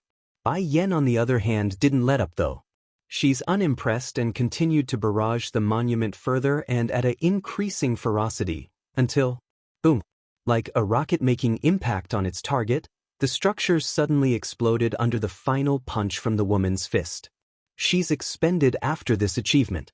Collapsing backwards like a wilting flower, Bai Yan's condition wasn't any better than the very thing she destroyed at this moment. "Mother!" Bai Xiachen cried out and dashed over to catch the falling body. The child wanted to do something to help elevate that pale complexion, but all he managed was a reckless frolicking of his arms in the air like a clueless dote that he was in these situations. Exactly like his old man. "Mother, does it hurt? It's my fault, I couldn't help you." In the Steambun's view, he's a man of the family and should be the one carrying the weight of any problem. It didn't help his consciousness either when he saw those messed up fingers of Bai Yan's. "I'm fine." She forcibly pulls herself back up from the ground and scans the area for change. "The monument is broken? Why are we still stuck here?" Yen Yen, Mo Lishang runs forward and picks up a yellow scroll from the spot where the rubble was. This appeared after the stones shattered. "I believe there's a clue in it." Taking it over without a second of delay, Bai Yen quickly opened it and read the content to her own surprise and frown. "If the monument is broken by a demi-divine lord, then one shall stay forever. If broken by one not of thee, they shall stand after the break." By now Bai Xiachen had also gotten a look at the scroll by gleaming up from the side. Cringing up his face in confusion, "What does that mean, mother? What is this stand after break?" The woman didn't answer her boy's question though, only tightly clenching onto the scroll and making a deep frown. "Xiachen," Mo Lishang steps in to explain. "I speculate the meaning is that the stone monument can easily be broken by a demi-divine lord's power. However, it also means they will be forever trapped here if one did so. Respectively, those that are beneath said level like your mother may not have an easy time breaking the monument, but it's possible and it's the key to our escape from this place. This time the party has gambled it right, and it's also due to Bai Yan's love for Ditsong. If not for that powerful emotion, they might have really stayed to do as the word said. By then they really would have been trapped for good." "Dragoni's father, too, is that so?" Bai Xiachen nods like he's enlightened now before turning back to Bai Yen. "But then why is mother ignoring me?" Mo Lishang also noticed this oddity at this point. Furrowing his brow while looking over, "Yen Yen." Unfortunately for the two lads there, their words aren't going to reach the woman's ear at this moment because something else was happening under their very eyes. Right now inside Bai Yan's mind, a haze of fog blinds her sight of view. Where is this place? Who's messing around? She scans the front vigilantly for signs of attack. It's then as if to answer her call, a surreal voice speaks out from all directions. "Fated one, if you are able to come to this place, then that means my daughter is with you, right?" "Daughter?" A slightly confused look took hold of Bai Yan's eye. There are only two females in their party. One being herself and the other being her goddaughter. And if she remembers correctly and without fault, Dragoni should be the daughter of the former dragon chief from the demon realm. It doesn't add up regardless of how she calculated it. "Your daughter? You mean Dragoni, my goddaughter?" Frowning now along the face and speaking in a hostile tone, "I know for a fact she is the daughter of the former dragon chief from the demon realm. Why are you impersonating her birth father?" The voice clearly sounded pleased based on its tone despite the aggressive attitude from the other side. "You are not wrong in your assumption. Technically speaking, I am her father from a previous life. Due to some unforeseen circumstances, I had to seal her soul up until the opportunity presented itself. In this case, she went into the wheel of life and was reborn, as you said, the daughter of that former dragon chief in your memory." A surprised face promptly gripped Bai Yan's expression because she knew all along something was amiss when she met Dragoni. The attachment she held towards the girl was strange to say the least, especially when they never met before until her first arrival at the Demon Realm's palace. In light of her own shock, Bai Yan didn't hurry to follow up with more questions, rather she gathered her wits to get to the bottom of the current dilemma. Then what is this place that I'm in? If Dragoni is your daughter, does that mean anyone else can also come here if they had her with them? No, the voice sounded faint and distant, that is not the case. The reason I allowed you in here is of my own choice. I sense the blood that is yours inside my daughter's vein, that's why I brought you in here when you picked up the scroll housing my soul. It's also why I am calling you a fated one. Blood? He must be referring to the essence blood I used to save Dragoni. To think the reason why I wound up here is because of that. I'm assuming you didn't summon us in here just to recognize your daughter, is it? There must be another reason as well. Perhaps it's due to the voice's relationship to her own goddaughter, but Bai Yan's tone also softened up when searching the area for signs of the source. You don't have to look for me, I won't come out with my current appearance. It will certainly frighten you if I did so after going through that event. Furthermore, I can't either even if I wanted to because my continued existence can only be prolonged by staying within the scroll. So, I will have to bother you to keep watch over my daughter in the future. Event? What event are you talking about? You're too weak the way you are to ask for that detail. Fated one, there are things in this world that aren't fit for the weak to know. Secondly, I didn't summon you into the world of the scroll for such talks. I'm here to give you an aiding push. Immediately, Bai Yan's forehead had cringed up into a knot after hearing his intentions. She was just wondering if the so-called event was related to the calamity that's being mentioned by the Celestial Palace, but to be told she's going to get help from a stranger's voice? Now that's something she never expected. Dragoni's father, 3, how can you help me? I will give you the rest of my strength to help you advance into further heights. Afterwards I will return to my slumber. But my daughter, I will have to bother you to keep caring for her in the future with the power I give you. Boom. Just when Bai Yan wanted to open her mouth, a stinging sensation suddenly filled her head and made the woman flinch. Before she knew it, an outside force bordered on the line of invasiveness entered her veins and gathered into the meridian. My daughter hasn't woken up yet, so you can put her in this place for a while. No one can step foot here, she's safe, and the flying pig around you, let him stay and look after my daughter too. Oh, and your son is quite good from the way I see it. If later on he can cope with the upcoming changes, then I will promise him my daughter.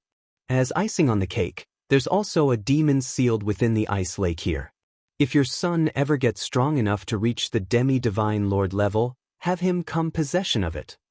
For a moment, Bai Yan wanted to smack herself to see if this was real. Why does Dragoni's father sound like a market madam that's constantly yapping away without end, long-winded and endless jibbery-jabby? But why a demi-divine lord? Is there a reason for that? Because that place can only be reached if one is a demi-divine lord. In the voice's view, this was the only gift he could offer outside of the power he's going to give her. For saving Dragoni's life, and for allowing himself to meet his precious daughter again. You can rest assured, tightening up her hands in a firm manner, no matter what happens, I will not abandon Dragoni. She's like family to me. I won't abandon family. I believe you. How could he not believe Bai Yan? A human woman who would take her own essence blood out for a demon, that's something he's never heard of during his period alive. I also want to ask one last question. How do I get out of this place? The voice didn't hesitate and answered right away like he expected it. That's easy, you couldn't leave before because I wanted you to come here. Now that I've met you, the obstacle will naturally clear out on its own if you continue to walk down the mountain path. After saying this sentence, the strange presence simply disappeared. Bai Yan understood why, of course. Without energy to support his own soul, the voice was bound to fall back into slumber until it regenerates enough to function. The issue was when? Days? Months? Or years? Unaware of how long the time has passed in her current state, Bai Yan's body had started to tremble excessively due to the surging power from within. She never experienced such force before, which felt like it's going to make her flesh burst. Even so, the mind was the key here. As long as she's able to overcome the mental and spiritual test provided by being fast-tracked in her growth, the power would be hers to wield. Mother, Bai Xiachen asks again from the real world, what's wrong? Why are you ignoring me? And suddenly making a breakthrough? And 2 stages in a row?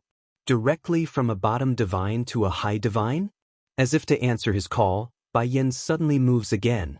Reaching out with her hand, she rubs the boy's head in a soothing motion. Don't worry, Xiachen, I only met Dragoni's father just now. This place is also made by him. Dragoni's father?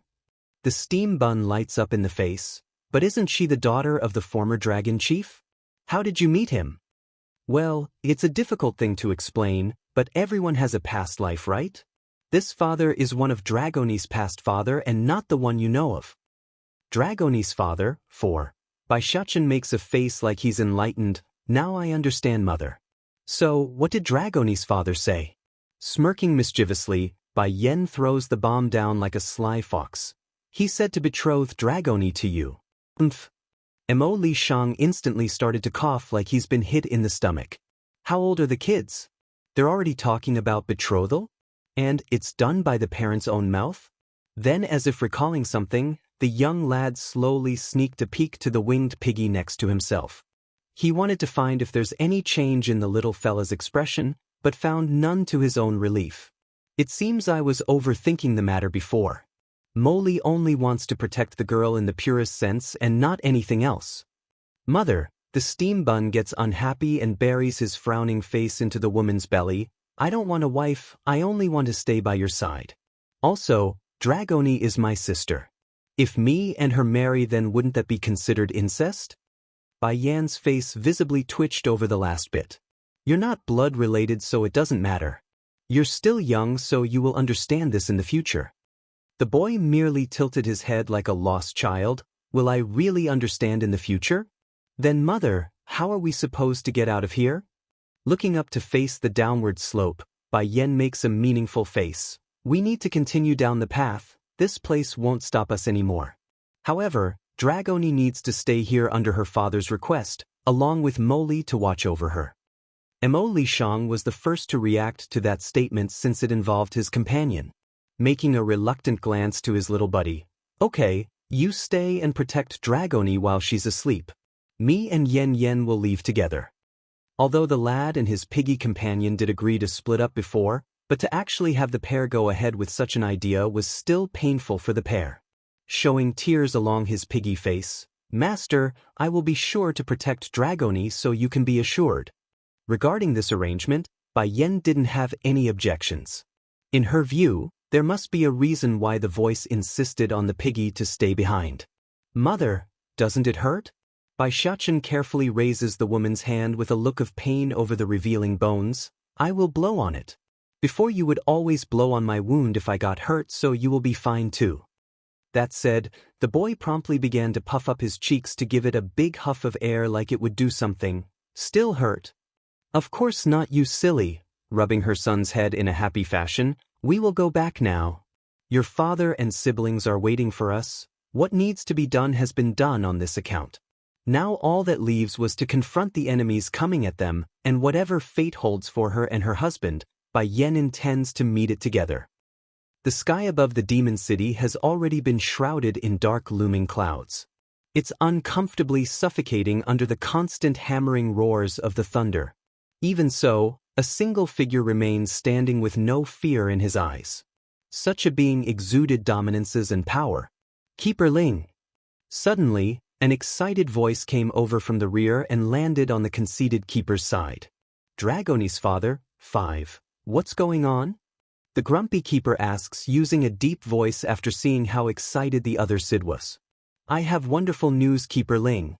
The demon realm actually has a princess that's only 2 years old. Back then the demon queen didn't just give birth to one, but a pair of twins. Boom. The messenger's words were like a beaming ray of sunshine for the keeper, causing him to choke for a proper response to describe his own ecstatic emotion. In contrast to the delight felt by the members of the Celestial Palace, Yun Ruo, she didn't feel so happy right now. She's downright distraught at the outcome regarding her own fate. Why is there a princess in the demonic world, and that Winger would hide the fact from me? What am I supposed to do? If Keeper Ling really manages to kidnap the princess, then I will have to carry the burden of saving the world. That bastard, is he trying to kill me by lying? Hatred has long filled the woman's heart, therefore the news only added to her vile nature. You are saved, Ruoshi, you are saved. Keeper Ling couldn't hold back and grabbed the woman's shoulder, oblivious to the fact that the other side was making a face uglier than seeing their own parents die. Are you happy? Now you will finally be able to cultivate again with the demon princess's blood. Shuddering some more, the deceitful witch didn't know what to say nor respond. She's merely standing there in a daze. Can I not? My body is just fine like it is. Di Tsung didn't miss their conversation, of course. Immediately, the Demon King's brow began to furrow up. In the end, Ling Yan's existence became known to these people after all, but I won't let anyone hurt my daughter. Demon King, Keeper Ling smirks like he's won already. Over the years your kind have sinned, but now you can finally redeem yourself somewhat by sacrificing your daughter to save the world. So, I forgive you. Boom. In light of that self-conceited and self-righteous sentence, the old grumpy man didn't hold back. Perhaps it's the fact he no longer had a use for Di Tsung, but the power coming out of the sword just increased by several folds, meaning the battlefield had spiraled out of the Demon King's control. Back over in the city streets, Winger had just finished running out of the palace with the princess in arm when he sensed the terrifying power coming his way. Without a second of hesitation, he whisked his sleeve towards the sky to fend off the lightning strike that was striking down in their spot. Bang! Puking blood from the impact, the bird man went deathly pale as he gets forced back. Uncle Winger, Di Ling Yan burst into tears. Are you hurt?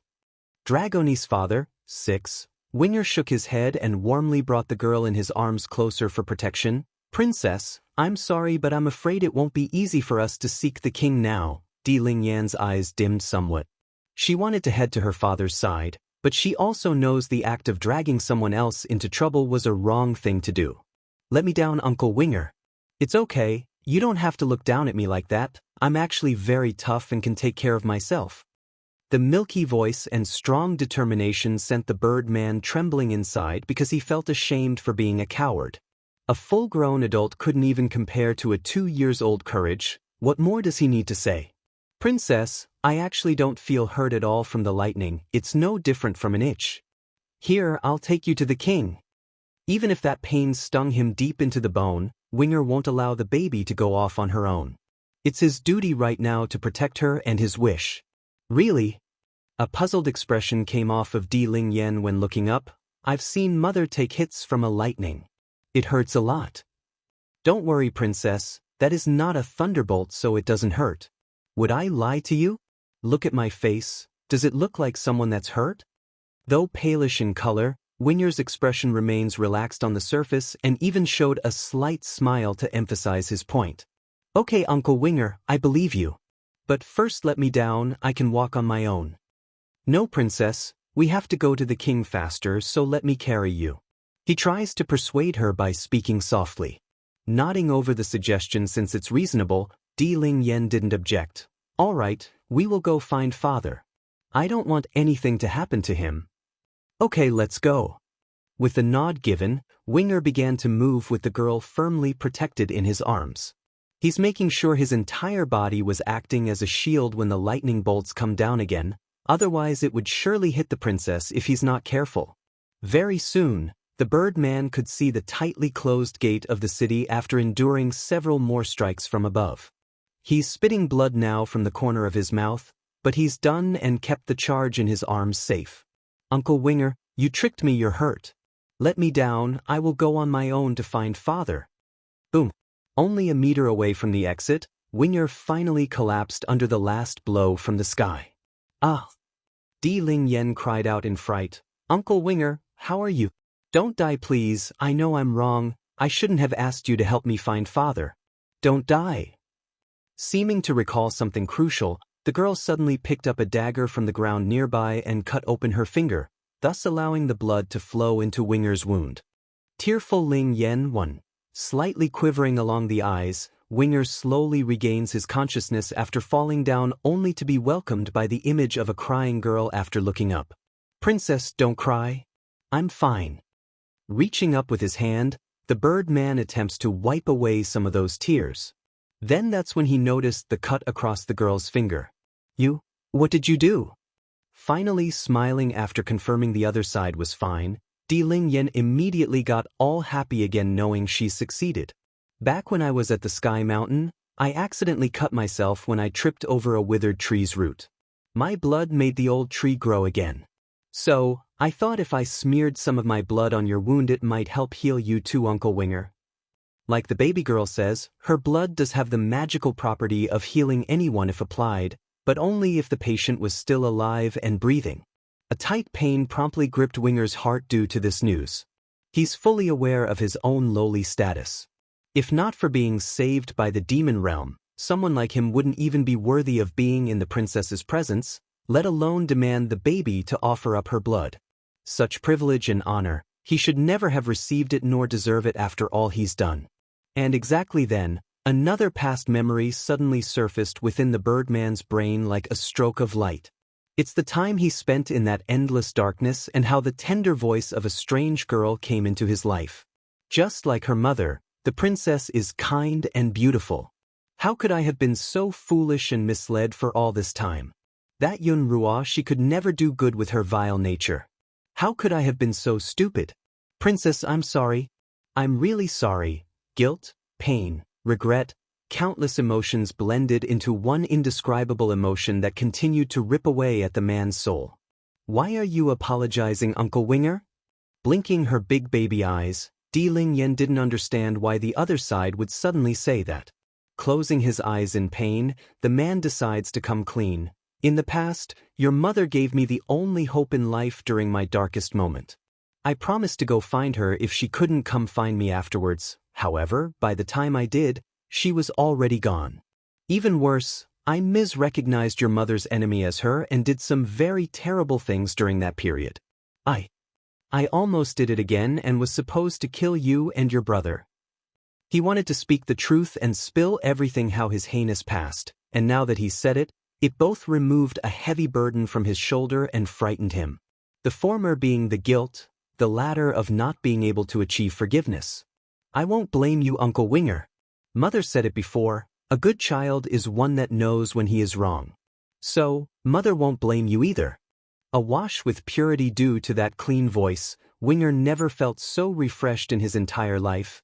"But your mother, she doesn't seem to remember me anymore. If she had remembered me, she would have gone to find me long ago, probably. Isn't that easy? If Mother doesn't remember you, Uncle Winger, then we can remind her." Tilting her little head, Di Lingyan's answer to the problem sounded so simple yet so obvious. "But Uncle Winger, have your body recovered yet?" Tearful Ling Yan too, feeling much better now after his brief recovery, Winger stands up and readies himself. "I'm ready, Princess. We can continue to look for the king." Outside the gates of the city, all was in ruins due to the massive damage to the landscape. Even so, Di Tsong remains firm against the constant hammering of that destructive thunder and hurricane-level winds. Against this level of devastation, not even Keeper Ling could keep his old heart at ease. There's shock and there's fear plastered all over his face right now because he expected the battle to be over by now. Has this demon king grown to such an extent? If it was anyone else from the Celestial Palace taking on those bolts, they would have fallen long ago. Pity. If only we had destroyed him properly back then when we had the chance, then I never would have needed to waste the precious sword's power on him today. I can't let this go on.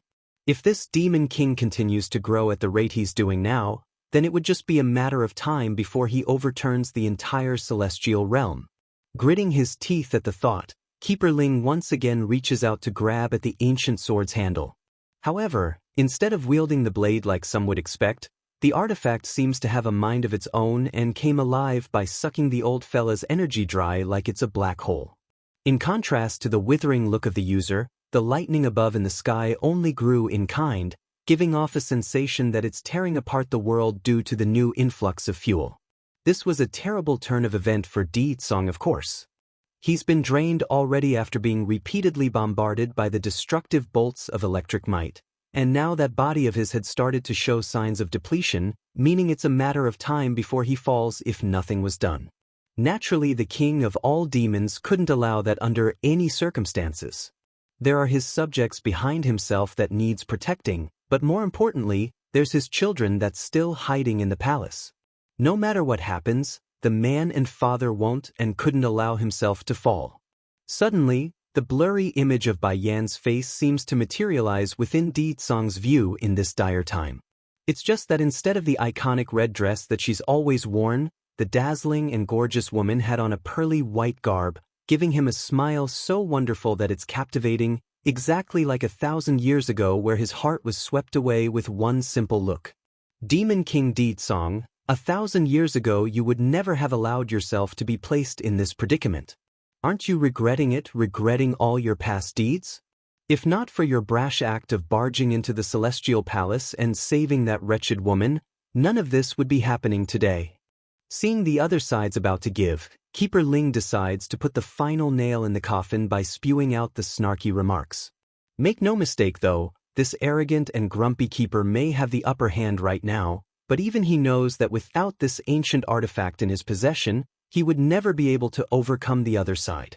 Narrowing his eyes into a glare, Di Tsong stares down menacingly at the annoying thorn that wouldn't shut up. You emotionless old fossils could never understand what it means to love a person, that's why you can say such idiotic things to me. Yen Yen is my world. Without her, this world means nothing. I will give up my body and soul if it means saving her. 1,000 years ago I did so, and 1,000 years later, that is today, I will do the same if needed. Di Tsong may not be able to remember everything from the past, but he more or less remembers the crucial bits of why he became so weak. Tearful Ling Yen 3. The jealousy inside Yun Ruo, she was quickly making her go crazy right now. It's true she loves Chu Yi God from the hearts down, but seeing how Bai Yan could get such deep love from someone else still drove her to the edge. But why is the two most beautiful and handsome men in this world loving her like so while I get nothing? Why? Keeper Ling naturally didn't notice the vicious jealousy surging within the woman's eye when he snarled sarcastically, "Even in death, you won't regret it?" Di Tsong made a very simple reply to get his message across, and that was to openly laugh. I still haven't loved my wife enough, why would I die? In this world, no one can kill me except Yen Yen. In this man's view, only his wife could take his life, no other person out there could. You! The grumpy keeper gawked, not able to comprehend the logic behind the other side's speech. No matter though, the Demon King didn't need others to understand his thinking, he only needs them to understand by experiencing his will. Without ado, an enormous aura suddenly blows up around Di Tsong's body and turned the sky around in his favor. Losing his breath at this incredible surge of power, Keeper Ling almost cowered there. How can he do that? The power from the sword should be enough to destroy him, so why is he able to put up such a strong front? I never felt such pressure even back in the day during his prime. Suddenly, a clicking sound came from below his gaze and caused an ominous sensation to creep up his spine. The old fella didn't want to look down, of course, knowing full well what it indicated. However, he also knew he had to, since the concentrated lightning bolts above the sky had started to act erratically like lost flies in a swarm. And sure enough, his entire body went stone cold once he confirmed it with his own eyes. From the sword that was firmly planted into the ground, there's a small tiny line of a crack starting to form along the blade's surface. This small defect may be small right now, but it's definitely a crack, a sure sign that the sword was starting to crack under duress. Keeper Ling. Yun Ruo, she nervously calls out from the rear. The old witch knows full well if they lose this battle then the demons here would skin her alive if they could, that was why she's so scared at the moment. Back over in the sky, Di Tsong could see what's happening with the sword. He's smirking now, mainly because that's exactly what he wanted. Furthermore, the proud Demon King could already sense the familiar aura of someone he knew drawing in from afar, otherwise he would never take such a huge risk in what he just did. It's a double-edged sword. Failure means the death of him, but success meant the destruction of the main obstacle. Unfortunately, things wouldn't always pan out the way one deems it to be. Right when the Demon King wanted to finish the job by mustering up the last of his strength, a crying voice suddenly calls out to him from the city gate. "Father," it's a tender and childish note belonging to a baby girl. "Is she here?" Song wanted to respond to his daughter's cry, but in order to do the damage he did to the ancient sword, he had already exhausted most of his powers. Merely speaking out was an arduous task in of itself. Tearful Ling Yan 4. By the time Ling Yan managed to make it out into the main battle site, the first scene she saw was her old man falling down from the sky and crashing to the ground. "Papa!" Immediately, the baby girl burst into tears and cried out, pushing herself to toddle unsteadily to the man's side. She didn't think twice, doing the only thing she thought she could do, and that was to cut her own finger again to let the blood drop. "Drink, Papa, blood, please hurry and drink some." Ling Yan, Song's faint voice sounded hoarse when speaking, but it paled in comparison to the tense pain he felt when seeing his own daughter's action. He would never ask this from the girl, nor want her to bleed for him. "It's okay, Ling Yan. I don't." Unfortunately for the Demon King, his plea only made the baby grow more desperate, which in kind made Ling Yan squeeze her finger even harder to push out more blood. Nevertheless, the added effect of the magical blood did help soothe the poor man's health somewhat. It's not very effective, but it did give a flicker of power back into the Demon King, just enough for him to stop panting like he's about to die at any moment. Ling Yan didn't know what's happening, of course. All she knew was that her blood didn't have the usual effect of instantly healing the patient. Turning to the bird man behind herself, "Uncle Winger, what is happening? Why is my blood not working? My blood is usually more useful than Mother's alchemic pills. Why is it not working on Father?" Shaking head in a helpless manner over the girl's tearful face. "Princess, the king. He's like this not because of an injury, but because he expended too much power." Regarding the consequences of overextending one's power limit, Winger didn't want to say it because it would only hurt the demon baby even more. Even so, Ling Yan's instinct told herself it couldn't be good, and that was enough. Song also knew the consequences of his own actions and what it meant if there's no help from an outside source, but as a father he's more worried about calming his precious daughter's mood than his own health. Reaching up to wipe some of those tears, the Demon King's complexion continued to grow worse. "Why?" Grabbing her old man's hand in the process, Ling Yan cries upward towards the sky like she's speaking to the heavens itself. "What wrong did I do? Why do these people want to hurt me?" Her helpless voice only added to the pathetic nature of such a plea because everyone here understood there's no such thing as fairness in this world.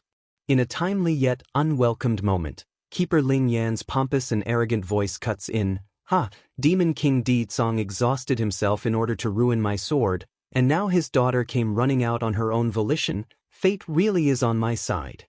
That said, the old grumpy elder continues to grin but had locked onto the baby girl's presence. "Little girl, don't worry, I will give you a painless death when I take your life." Ling Yan didn't care what others had to say though. All she did was cast her eyes downward at her own man like she's in her own little world. Nevertheless, the muttering response she said told everyone she's well aware of the situation. "My life is given to me by Mother. I may be small and don't understand much about this world, but I know enough that aside from my mother, no one else can demand me to die." She may be childish and young, but the girl's words were more than enough to make Keeper Ling grind his teeth in hated anger. Why are all of Baiyan's children like this, so lacking in virtue and teaching? Just like her mother, this demon princess is so selfish and arrogant, she doesn't give one care about the world. The sneaky Ling Yan, one, ha. Though he's laughing, Keeper Ling's tone nevertheless gave off a creepy chill that's unfitting to his style. "Little girl, your parents have done too many evil things in their life, and now we are merely trying to help you because only you can gain redemption for your parents." The old fella knows full well Song didn't have the strength to stop himself anymore, but he's a member of the Celestial Palace, an institution of the highest moral standard. Even if he takes a life, he wants to make sure the other side understand why they are dying. It's his ethical standard. Showing an irritated face, "My father and mother have done nothing bad, it's you people who won't let them go and kept pestering them." She won't allow others to badmouth her parents. That's the demon princess's standard. continuing to smirk in a sly fashion. "It's not up to you to decide if they've done bad or not, it's me who decides it. Of course, if you are willing to contribute your blood and save the lady next to me, I will naturally forgive your parents for all their past mistakes." Treating Yunruo Shi with the fox blood wasn't an overnight feat, it's a long-term project that requires constant showering. Meaning until the baby girl across from himself bleeds the last drop of blood, it won't be enough for him. Furthermore, this grumpy keeper already seen the healing function of the fox girl's blood just now when used on the Demon King, thus reaffirming his belief of the treatment's viability. "So you refuse to let me go because of my blood? If that's the case, then why didn't you say so?" Di Ling Yan's childish and surprised-sounding voice causes Winger to be puzzled from the back. On the way here, he's told the princess on what these crooks from the Celestial Palace wanted, so it didn't make sense on why she's being so surprised like she didn't know. Obviously it's an act, but why? "I'll just give you my blood. I hate to have you people constantly hounding me because of that reasoning." Despite the pure and innocent words of the baby princess, Di Ling Yan's complexion was as white as it would come for someone that's about to have her blood drained. "Princess!" Winger's heart began to pick up as he pulled the princess behind himself in a protective manner. "Believe in me, your highness, I can protect you and the demon realm." Last time, he only managed to get away with only being injured because he retracted his own aura right away, thus sustaining a severe but not life-threatening injury. However, if he were to take this battle today and release his full might to fight, then it's without a doubt those hunting him would let loose the full might of that lightning. By then, it's likely he won't survive the ordeal. Slowly closing his eyes, Winger's expression gradually becomes firm, and by the time he opened them again, there's determination and strength. For the sake of Her Royal Highness. For the Queen and the Demon Realm. So what if those people find out? These two are the ones I most want to protect. Even she has forgotten me, I won't regret it. Uncle Winger. It's at this moment when the Birdman's about to release his all and step into the realm of no return, Di Ling Yan's crisp, clear voice cuts in and interrupts the act. "Believe in me, Uncle Winger. I am a princess of the demon realm. Sacrificing myself for the sake of my home is expected and only right." There's no brightness in the girl's smile anymore, only the sternness of someone ready to meet their end when she pulled out a random bowl from somewhere. It's what she intends to use to hold her blood that's dripping from the finger right now. The sneaky Di Ling Yan too, perhaps it's intentional, or the girl simply cut herself a bit too deep back inside the city, but her finger wound didn't need further splitting when trying to drip the blood into the half-filled bowl that she tossed over. Shocked and taken aback at the primitive method, Keeper Ling frantically caught it midair before the blood could spill. Even so, the rude act couldn't hinder the elation that's showing across the old face. "Hurry, Ro Shi, come take this blood." He personally watched the baby girl bleed herself there, that's why the old fella didn't suspect a thing on why it went so smoothly. Furthermore, these keepers from the Celestial Palace are all individuals who are not prone to the scheming and conspiracies of the human world. Hence the reason why they are so easily deceived, especially by the old witch who's been having their heads wrapped around her fingers. Yunruo Shi didn't show the same kind of elation like the other side though. She's downright panicking. "Keeper Ling, I don't think it's a good idea. Having me drink blood, I just can't. If my body really recovered, wouldn't that mean I would have to shoulder the burden of protecting the world? No. What does these people take me for?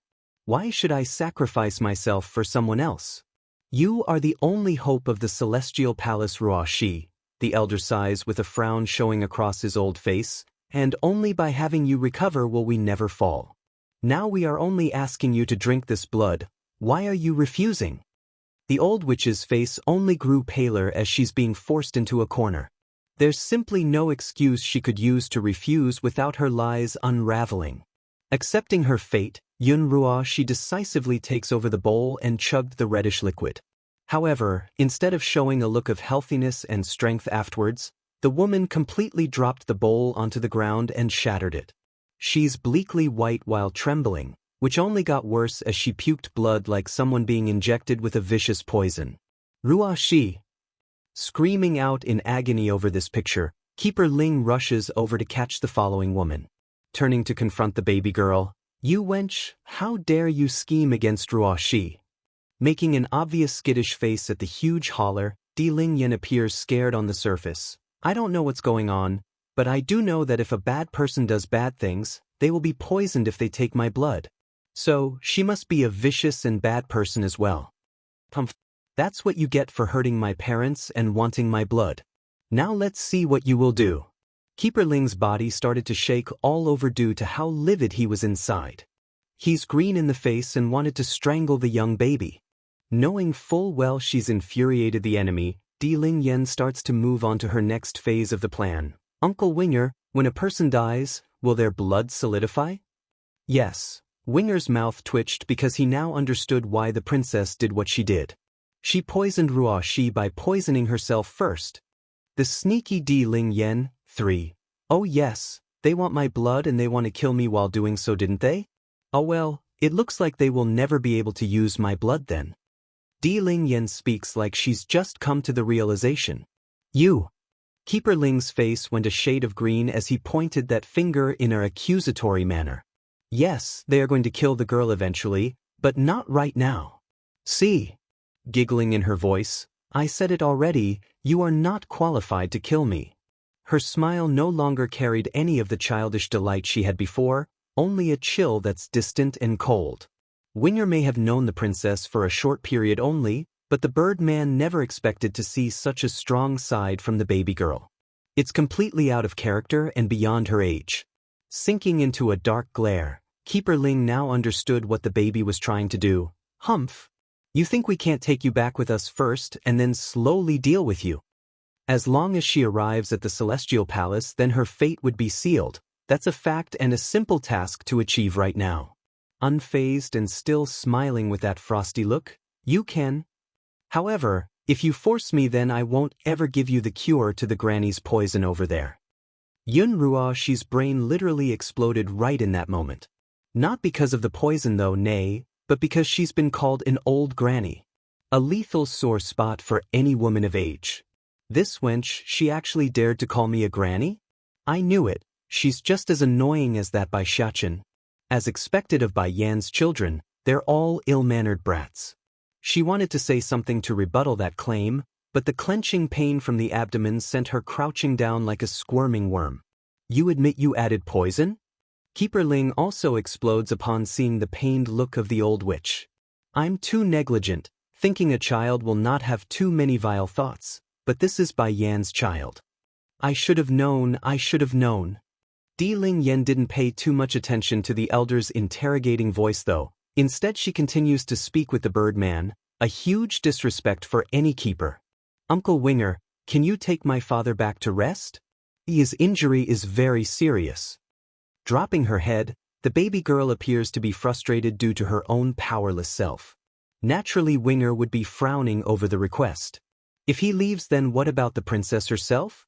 Thankfully the dilemma didn't last long because First Elder had caught up by now and presented himself as the answer. Princess, you really came to this place. What if something happens to you? Her Highness the Queen will skin us alive if she finds out.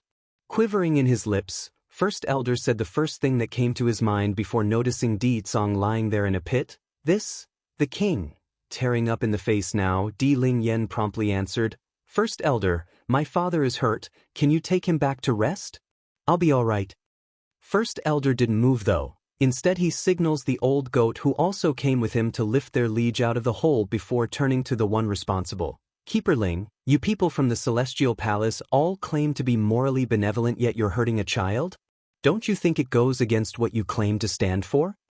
Making a mocking laugh, Keeper Ling obviously felt otherwise based on that sarcastic tone.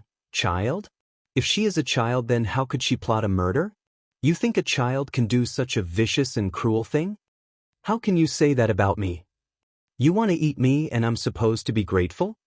Di Lingyan's eyes got all dark and serious in her counter. Mother taught me I cannot hurt others without reason, nor allow others to hurt me. And if they do, we must return the favor at twice the level. The sneaky Di Lingyan, 4. I like to ask, is it me poisoning her more serious or her eating a child more serious? Cocking her chin high, Di Lingyan shoots back with strength in her voice. This time, even Keeper Ling was speechless because he had no rebuttal against that logic.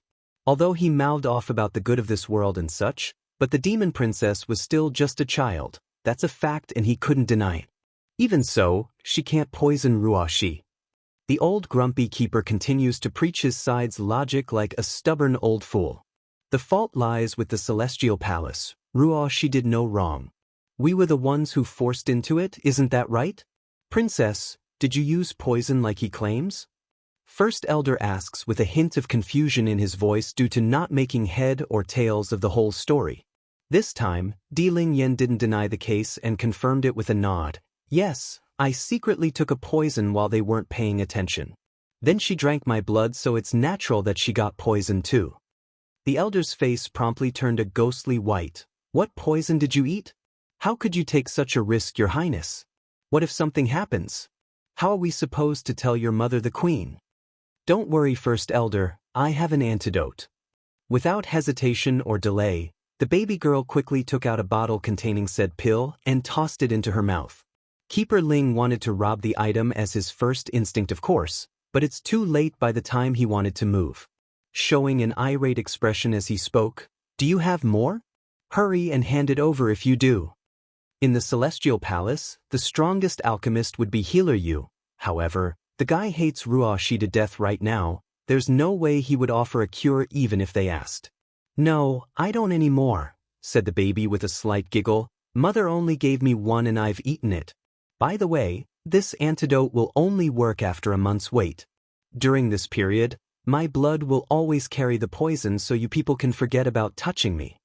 Unlike her older brother, Di Lingyan only had 2 years to her life, meaning she's not immune to all sorts of poisons out there. At most, she's only slightly resistant to the effects. A visible tremor shook Keeper Ling's body over that answer. He couldn't accept the fact that someone like he would be cheated by a simple child. That's equivalent to someone slapping him and making him lose face. Ho, I don't believe there is no antidote on you. Hand it over this instant and I'll forgive you for what you've done. It's then, a snickering sneer cuts in from above and catches everyone's attention. Forgive? On what basis do you have to say that word after all you've done? Standing in the open sky was a woman donning a dress purer and whiter than a drifting snowflake, surreal and mesmerizing. However, the indifferent glare in those eyes seems more threatening than a ferocious beast ready to pounce at her prey.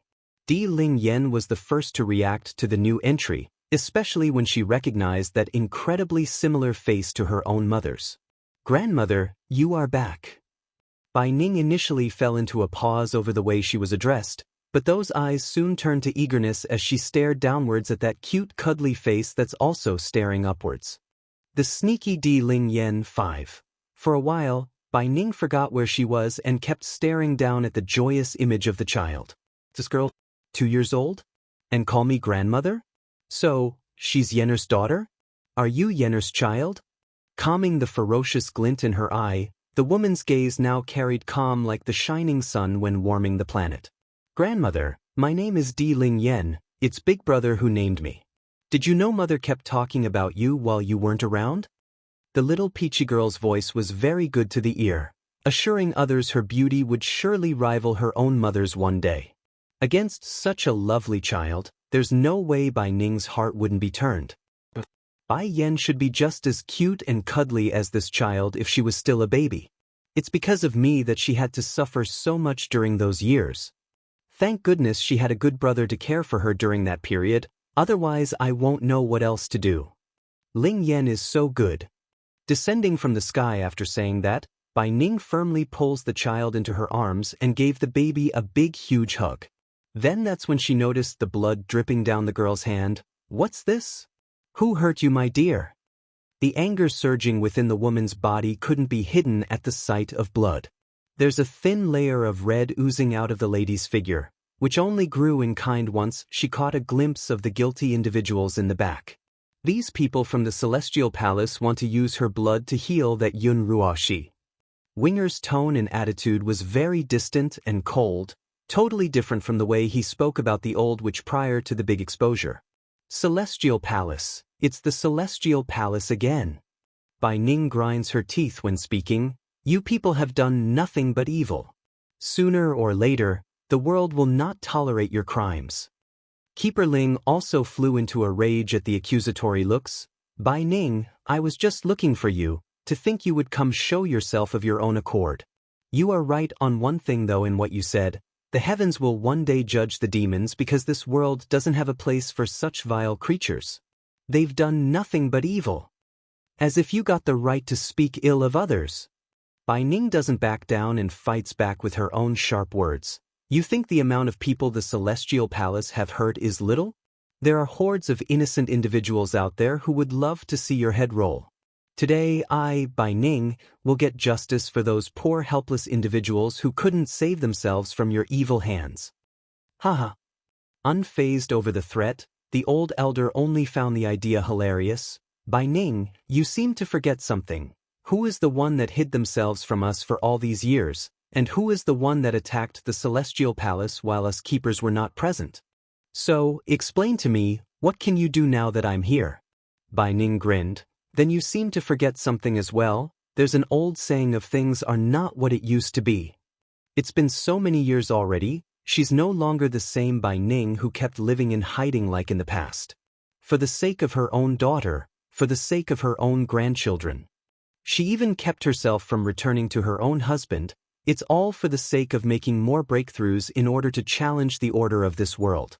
What she didn't expect though was how quickly these bastards took aim at her family. A 2-year-old, they wouldn't even let a baby go. Self-humiliation, one, humph. Huffing a grunt, Keeper Ling's eyes contained a deep level of mockery at the threat. He didn't believe the idea for 1 second. Bai Ning, you are too conceited. Even the Demon King lost against me. What can you do with your measly strength? That said, a huge amount of pressuring wave came sweeping out of the senior's body, causing the weak to cower to their knees under this overwhelming strength. Right now, aside from Bai Ning, Winger and Di Ling Yen, everyone else have been affected to some extent.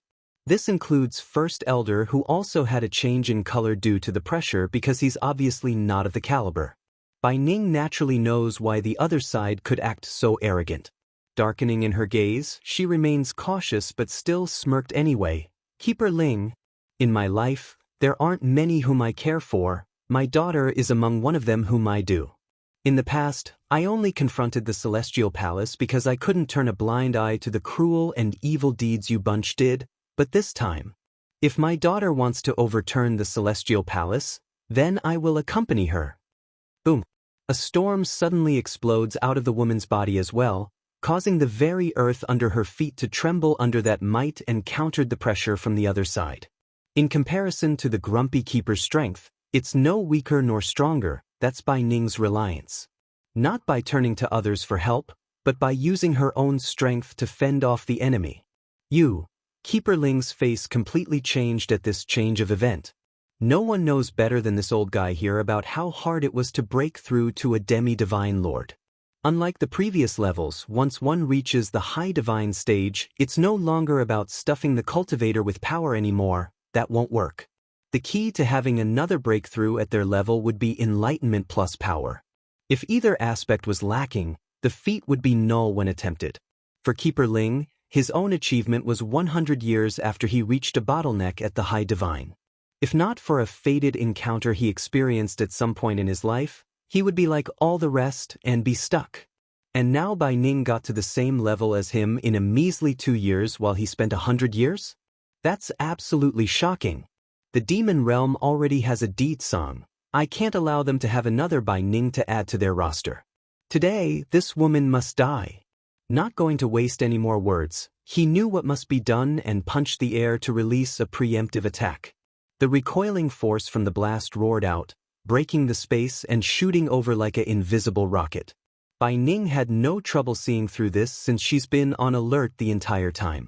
In a flash of her body, she quickly dodges the initial punch and drew her long sword to recounter with an arcing wind blade of her own. However, the efforts were apparently futile because a barrier immediately materializes and blocked the swipe before it could even make contact. Snickering in the face, Bai Ning, as a fellow demi-divine lord, you are not my opponent since you've only recently reached this level. My experience and ability to control my energy is above yours. Just like the requirement in reaching this stage, the differentiating factor also changes for people at their level.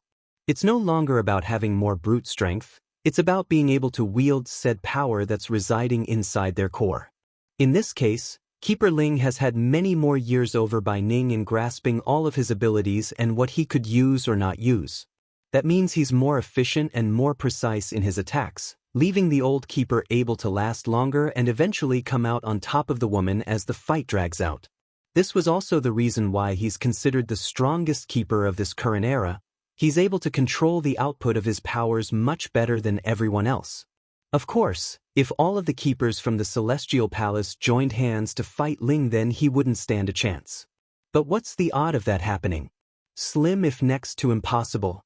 Self-humiliation, too. Bai Ning's eyes squinted in as she gently exhaled like she's come to a decision. First Elder, you take Ling Yan away first. I'm afraid I might hurt her by mistake if she stays here. The old senior didn't have time to comply though, because Winger had already stepped forward to take possession of Ling Yan first. There's an understanding between the grandmother and the Birdman once their eyes met, which needed no further words to express. Returning her gaze to arrogant keeper, Bai Ning reforms her indifferent and cold gaze. There are indeed gaps between various demi-divine lords, but to me, those differences are non-existent and have nothing to do with me.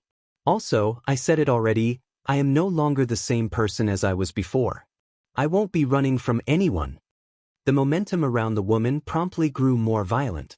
Wave after wave, the aura around her body kept sweeping across the air until everyone nearby could feel it. It's intense and suffocating. The look across Keeper Ling's face could no longer remain calm once he assessed the woman with his own eyes. Without another thought, this old man did the first instinct that came to mind and pushed the old witch away. Ruo Shi, watch out. Yun Ruo Shi wasn't ready for this sudden shove at all. Similar to an arrow, she flew out in a straight line like an arrow before crash landing 20-odd meters away. Coupling this impact with her already frail body due to the poison circulating in her veins, she immediately threw up blood again. However, the condition couldn't stop the fear from pulling this old witch up from the ground. She was scared out of her mind, which manifested into a physical run for the other way without a single glance back. As for Keeper Ling in the background, ho-ho, as if this selfish woman would care about other people's well-being? She's only using these keepers to her own benefit. Moreover, it's the other side's own choice in risking their life for herself. She has nothing to do with the matter. Winger caught onto what the old witch thought, of course. He's the one who knows Ruo Shi the best here. However, right as the Birdman's about to give chase, a small little hand reached upwards and held him back. She'll be back, Di Ling Yan says, her lips smiling like a mischievous fox that she was. She's poisoned the woman already. Aside from the baby's mother, there's unlikely anyone else who knows the recipe to the antidote. Also, the most important matter at hand was helping her grandmother. For some unknown reason, the baby girl wants to keep Winger around as her assurance. That's her instinct working and not anything logical. Ha! Bai Ning finally read through what the old keeper wanted to do as well. Narrowing her eyes in, you want to protect her? But look at that woman. Which part of her behavior is showing she cares about yours? A slight flush similar to an embarrassed face appeared in the old fella's face because he could also see the old witch fleeing behavior. Ruo Shi is not afraid to die. She's only afraid she cannot complete her mission of protecting this world. For the sake of all life, she must do so. Bai Ning's smile only got deeper and more mocking, like she's just heard some funny joke. Likewise, First Elder and the other demons nearby were also stunned beyond belief. They've seen cowards before and shameless individuals as well, but this sort of blind ignorance was at a different level. No matter though, whatever the case it was between the Celestial Palace and that deceitful old witch, Bai Ning didn't care. Brandishing her long sword, she unleashes her murderous power for the other side. Keeper Ling got white in the face then as he attempts to defend himself. It's now he finally understood he's been underestimating the woman and hasn't kept his guard up. Gritting his teeth, the old senior swings his sword to meet the attack head-on. Boom! Following a loud explosion due to two opposing forces, the wind blows everything away in the near vicinity. Self-humiliation. 3. The whole sky carried the scent of gunpowder, smoking and tense as the dust cloud created by the explosion covered the air. This eerie mood continued right up to the point when the powdery substances cleared up, but what it showed was something most wouldn't have expected. Standing across from the proud woman was none other than Keeper Ling, but unlike before where he's arrogant and conceited, he's a ragged mess with his clothes mostly torn and ripped in all corners. There's blood slowly spreading out from the corner of his mouth and a look of horror along that old face. How can it be? She couldn't have made the breakthrough all that long ago. How can she wield so much power in one attack? Of course, the idea of Bai Ning forcibly enhancing her own strength through underhanded means did occur as well, but considering Keeper Ling's experience and awareness, the old fella was confident he would be able to pick up the unstable factor of someone going down that route. In other words, the power shown was the real deal in his view. Keeper Ling, do you now believe I'm no longer the same person as I was back then? Smiling in the face, Bai Ning's aura continued to grow as she spoke. Not only can I deal with you now, I do it with ease. As for the Celestial Palace, just wait, I will go settle the debt sooner or later. The old keeper's heart trembled at the threat, causing his hands to tighten into a ball. Now you can scram. By the way, go back and tell your peers to tidy themselves up for me. I, Bai Ning, will personally settle the score with each and every one of them.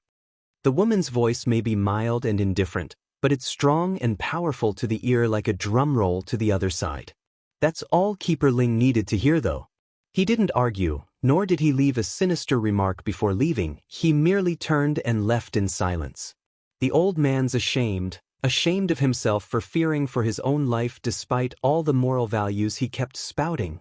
Madam, Winger mutters from the side, why are we letting him go? The question was good, a reasonable one at that. However, it was First Elder who spoke up to answer it instead of the woman herself. Madam Bai Ning, if I'm not mistaken, you must have taken a special drug to forcibly enhance your powers, didn't you? And that drug, it's only viable for one attack. Is that why you let him leave? That's to say, the raging storm of an attack Bai Ning did just now was indeed done at the help of outside materials, just that it's very special and unique to the point where Keeper Ling didn't realize it due to his stunned mindset. If the old grumpy keeper had insisted and had a stronger spirit to fight, he would have immediately exposed the deception. Yes, First Elder, I did take a special Dan pill for that attack I used. I'm like that Keeper Ling, both at the middle stage of the demi-divine lord level. He can't break through my defense, nor hurt the people behind me if I insist on blocking him. Naturally, she wouldn't have done this if she could kill in one blow, but that's simply too hard.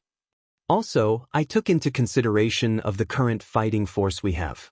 My daughter is not around and my son-in-law is wounded as you can see. In that case, I feared my prolonged battle with Keeper Ling would draw out the other keepers in the Celestial Palace. By then the tide would change and we would be on the defensive again and likely unable to cope with the other side's reinforcement. Then smirking mischievously like she's a fox as well, Bai Ning clearly felt proud at what she's achieved, so I took advantage of his mindset and offered him a retreat. I knew he would be shocked by my incredible growth and would waver. It's a gamble and it worked. I understand now, grandmother. Ling Yen starts giggling like a little child. Grandmother is so smart, scaring that scary old man away. Ling Yen is so clever. Bai Ning also starts to chuckle at the sight and went ahead to pinch her grandchild's nose as a tease. Proudly cocking her head high, the praise was definitely working on the princess. That is, of course, I am mother's daughter, so of course I'm clever. In the mind of this little pipsqueak, Bai Yen was the smartest human being out there. As the genetic heir of said being, she's bound to be smart as well. Bai Ning kept smiling, but it didn't stop her from sighing deeply at the mention of her own missing daughter. But my plan won't last for too long. Those keepers from the Celestial Palace are going to come back sooner or later. It will only delay the inevitable battle. So we need to first wake my son-in-law up and help recover, then the issue won't be an issue anymore. Self-humiliation. 4. All in all, what Bai Ning did just now was all no more than a front, a fake but well-thought-out front that was also quite risky. But then again, she didn't have a choice considering all she had to work with. So what if she beat Keeper Ling? Surely the celestial palace would bring in the other keepers afterwards. What then? Obviously nothing. One person of her caliber wouldn't be able to contend with that many. She's proud and courageous, not foolish and blind. Of course, if the worst-case scenario occurred and Keeper Ling stuck around, then obviously the woman here would fight to the end. Fortunately it didn't, and things worked out fine. There's no person in this world who wasn't afraid of death. It's just a matter of, are they prepared to meet their end for their goal. After leaving the demon city, Keeper Ling soon caught up to the old witch, who continued to flee at her fastest speed. And like usual, her lies and deception easily fooled the old man, claiming she only escaped for the sake of saving the world. Just like that, the pair returned to the celestial palace without further incident. Keeper Ling, what is going on? Why are you and Ruoxi in such a horrid state? Some of the keepers who saw their return hurried over to ask for their condition, especially Keeper Zun, who showed the greatest worry due to his kind nature. They all believed Yun Ruoxi to be the savior of this world, so many were quite unhappy that Ling would allow the girl to suffer such injury. What if she dies before the calamity strikes? What then? Ignoring the blaming looks coming his way, Keeper Ling got straight to the point. Di Tsong has a daughter. That wretched demon wench schemed against Ruoxi and poisoned her. There was a long pause after the news, followed by a burst of ecstasy in the hearts of these old keepers. Apparently the joy had overshadowed the other part about the poison. There's a princess in the demon realm. Then does that mean Ruoxi can be saved? Huffing a grunt at the question, if you can pull a win over that Bai Ning, then go ahead. She's at the demon city right now. Although Di Tsong the demon king is injured after his fight with me, it's not enough to cripple him. If we go now, it will only result in our death. Bai Ning? What does this have to do with Bai Ning? Wait, does that mean he's hurt and in this ragged state because of Bai Ning? Many of them thought, gazing up and down at their peer's horrid state. Are you sure? How can that woman be a threat? Keeper Yellow asks with a skeptical tone. He's the one most against Ling and still held a grudge for the previous punch he took. Gloomy in the face, Keeper Ling obviously recognized the skeptic looks coming his way. Do you not see my appearance? This is what Bai Ning did to me, and guess what? Do you know how many hits she needed to hurt me? Just one. She hurt me to this level with one blow. If I hadn't run fast enough, my life would have been left there today. If one never experienced it firsthand, then of course they couldn't relate. But he did. That's why he's so affirmative that Bai Ning has changed drastically compared to 2 years ago. When everyone heard his outcry, they promptly got all quiet. It's eerie and uncomfortable. One blow to defeat Ling? Can they really manage if they attack the demon city now? This Bai Ning, when did she get so strong? Enough everyone, let's further discuss on how to deal with the demon realm, but first I need to go plead with Healer Yu. We need to find an antidote to save Ruoxi. Keeper Zun's gaze got all gloomy at the prospect. Let's hope he will help. After saying this, the kindest of the keepers hurried away from the spot and headed for the back mountain where said person would be. However, due to the deep hatred Healer Yu has of the old witch right now due to a misunderstanding, there's no way he would help. And word travels fast around these parts, especially in the Celestial Palace. When known, the old alchemist immediately hightailed it out of there with Xianxia and caused Keeper Zun to hit a miss. Self-humiliation, 5. After hitting a miss with Healer Yu, who had left ahead of time, the remaining keepers were all getting quite anxious due to the old witch's increasingly dire condition. She's green and red all over, a sign her health wasn't getting any better or stabilizing. Do you remember that sword left to us by that individual? The sword is sealed with his power. With gritted teeth, Keeper Yellow mentions this with obvious intent. I remember. Keeper Zun pauses for a moment, knowing where the conversation was heading. You want to use it now? That's right. Keeper Yellow huffs in an exasperated manner. Ruoxi is the key when the calamity strikes. We can't let her life be in peril until then. It doesn't matter if we can keep the sword until that day if we loses her instead. Compared to a divine artifact, I rather we use that sword now and force the demon realm to hand over the antidote. Fine. Keeper Zun also agrees after deliberating the options. I will go grab the sword now, then we can all attack the demon city together. Having said that, the kindest of these old fellas began to turn for the altar hall. However, right as he's about to make a second trip out of here, a gloomy and heavy voice stops him. You don't have to go. Frowning in the face, the confused elder swings his head around at the source of that voice. Why? Are you still unwilling to use the artifact? Don't you know what is more important here, Ruoxi or the sword? The power in the sword could only be used once after being activated, so it's within reason to be unwilling. It's just that the following reply from Keeper Ling was a news so bad that it left everyone in a distraught state. I'm telling you not to go because I already took it with me when I went out to search for Ruoxi. Bring the sword? He brought the sword, then why would Ruoxi be poisoned then? The idea kept circulating in the air without being spoken. But the sword was destroyed by Ditsang. Boom. Similar to a thunderbolt, their minds were blown away until it's a blank slate. But the sword was destroyed by Ditsang. Ruined? You're kidding with us, right? Keeper Zun asks with trembling vocals. Even if the sword didn't carry the sealed power inside anymore, it's still a divine artifact. What power could destroy a divine artifact? Not even they could make a dent on the blade, let alone destroy it. Keeper Yellow was the first to come back to his senses. Without another word, he rushes up to his grumpy counterpart and grabbed the collar. Keeper Ling, tell me you are kidding about all this, tell me you're only cracking a bad joke. The latter didn't speak, only keeping silent to reaffirm his answer, which was enough to make Keeper Yellow lose his strength and grasp.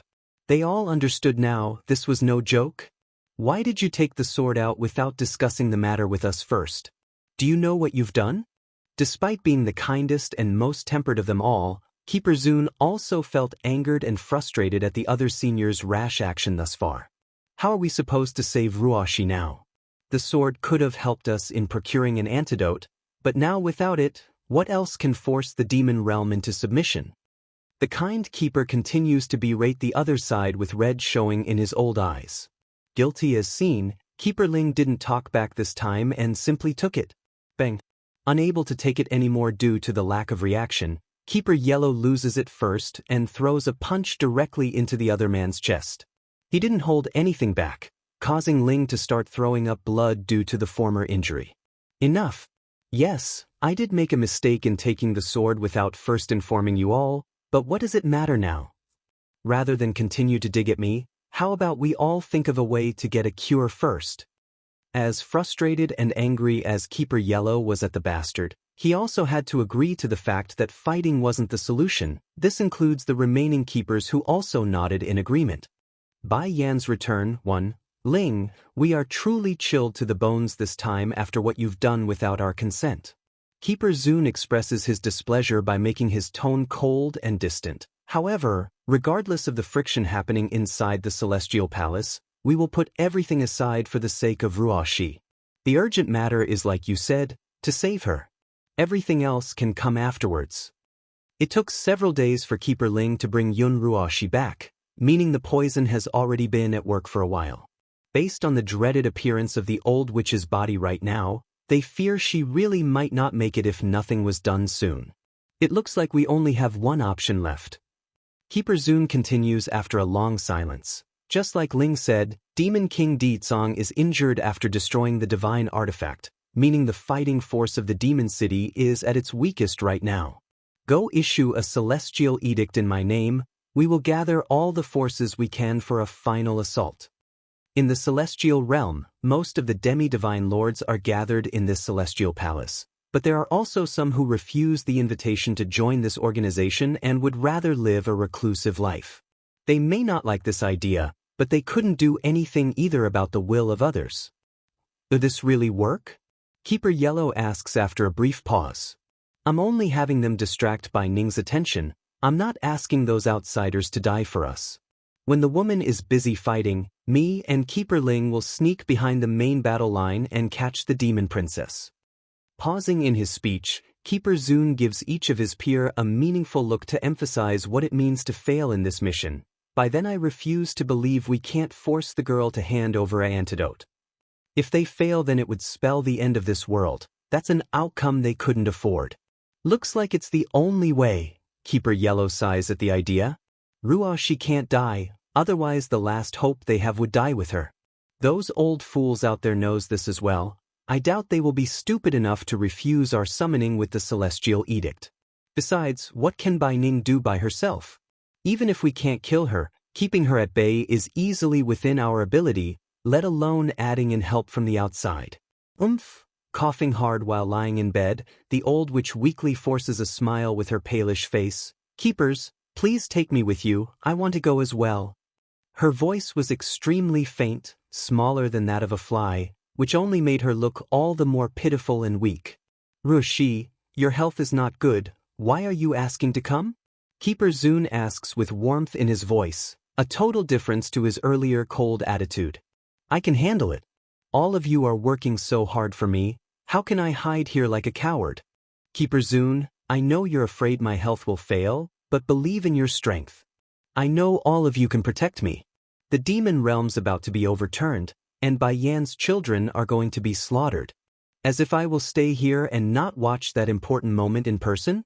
There's also another reason the old witch wanted to go in person as well, and that was to retrieve the crescent moon amulet.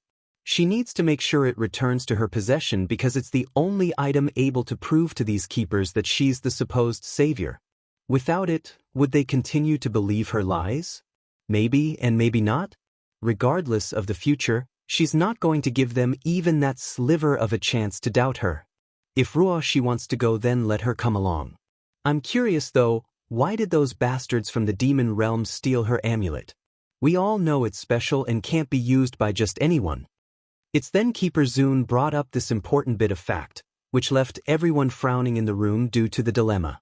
Bai Yan's return, too. Keeper Zun.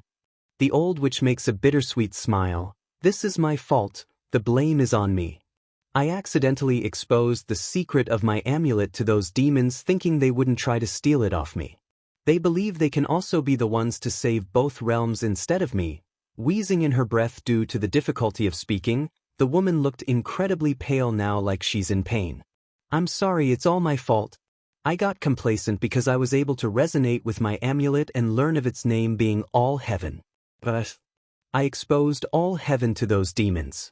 After they learned of this, they snatched it off my hands and said they should be the ones to use it. Even though the poison has entered her body for some time now and caused huge damages inside, it's still not enough to hinder her foul nature from coming out. Her words were very effective, which roused a strong response from the crowd because this would be the first time the woman said the amulet resonated. This time we can't hold back any longer. I'm going to gather everyone right now, and together, we will rip those shameless demons to shred. Demon City. Not far away in the sky, Bai Yan was currently leading her son by holding his hand while flying forward in a very fast pace. And behind her, there's an immaculate-looking young man that's also keeping pace from the rear. Frowning in the face after noticing the strange movement on the ground, the woman stops traveling and begins to observe downwards. Son, do you see how many people are heading in one direction? I believe something has happened in the celestial realm while we were away. Mother, the steam bun also appeared worried after assessing the strange behavior of the people below.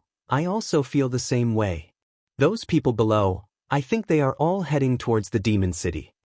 If it's just some ordinary people, then it's nothing to be worried about, but according to their senses, they could tell even the lowest level among the wave of individuals down there are at the middle divine with some high divines mixed in here and there. But more importantly, there's also one demi-divine lord. The celestial realm has more demi-divine lords? Bai Yan's heart began to pound at the thought. Unlike those who are rash and brash, the woman has always been the careful type, hence the reason why she made a spy agency back in the human world. Though she's never met all the keepers in person, but she had made sure to remember their portraits long ago. And right here, this demi-divine lord, she didn't recognize him at all. Yen, demi-divine lords aren't unique to the celestial palace. There are others living out in the celestial realm.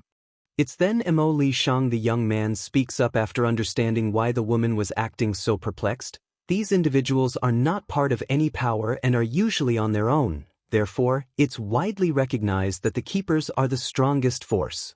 Of course, there's also the factor of the celestial palace acting in a dictatorship manner. That's why no one have been able to surpass their influence and power. If they did find anyone able to challenge their authority, they would have long been erased by those old fools.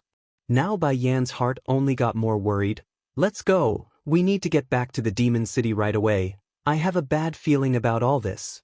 Something must have happened while we weren't around. There's no way the residents of the demon city wouldn't notice the huge movement of forces on their border. That's why the defenders were already ready for any attack.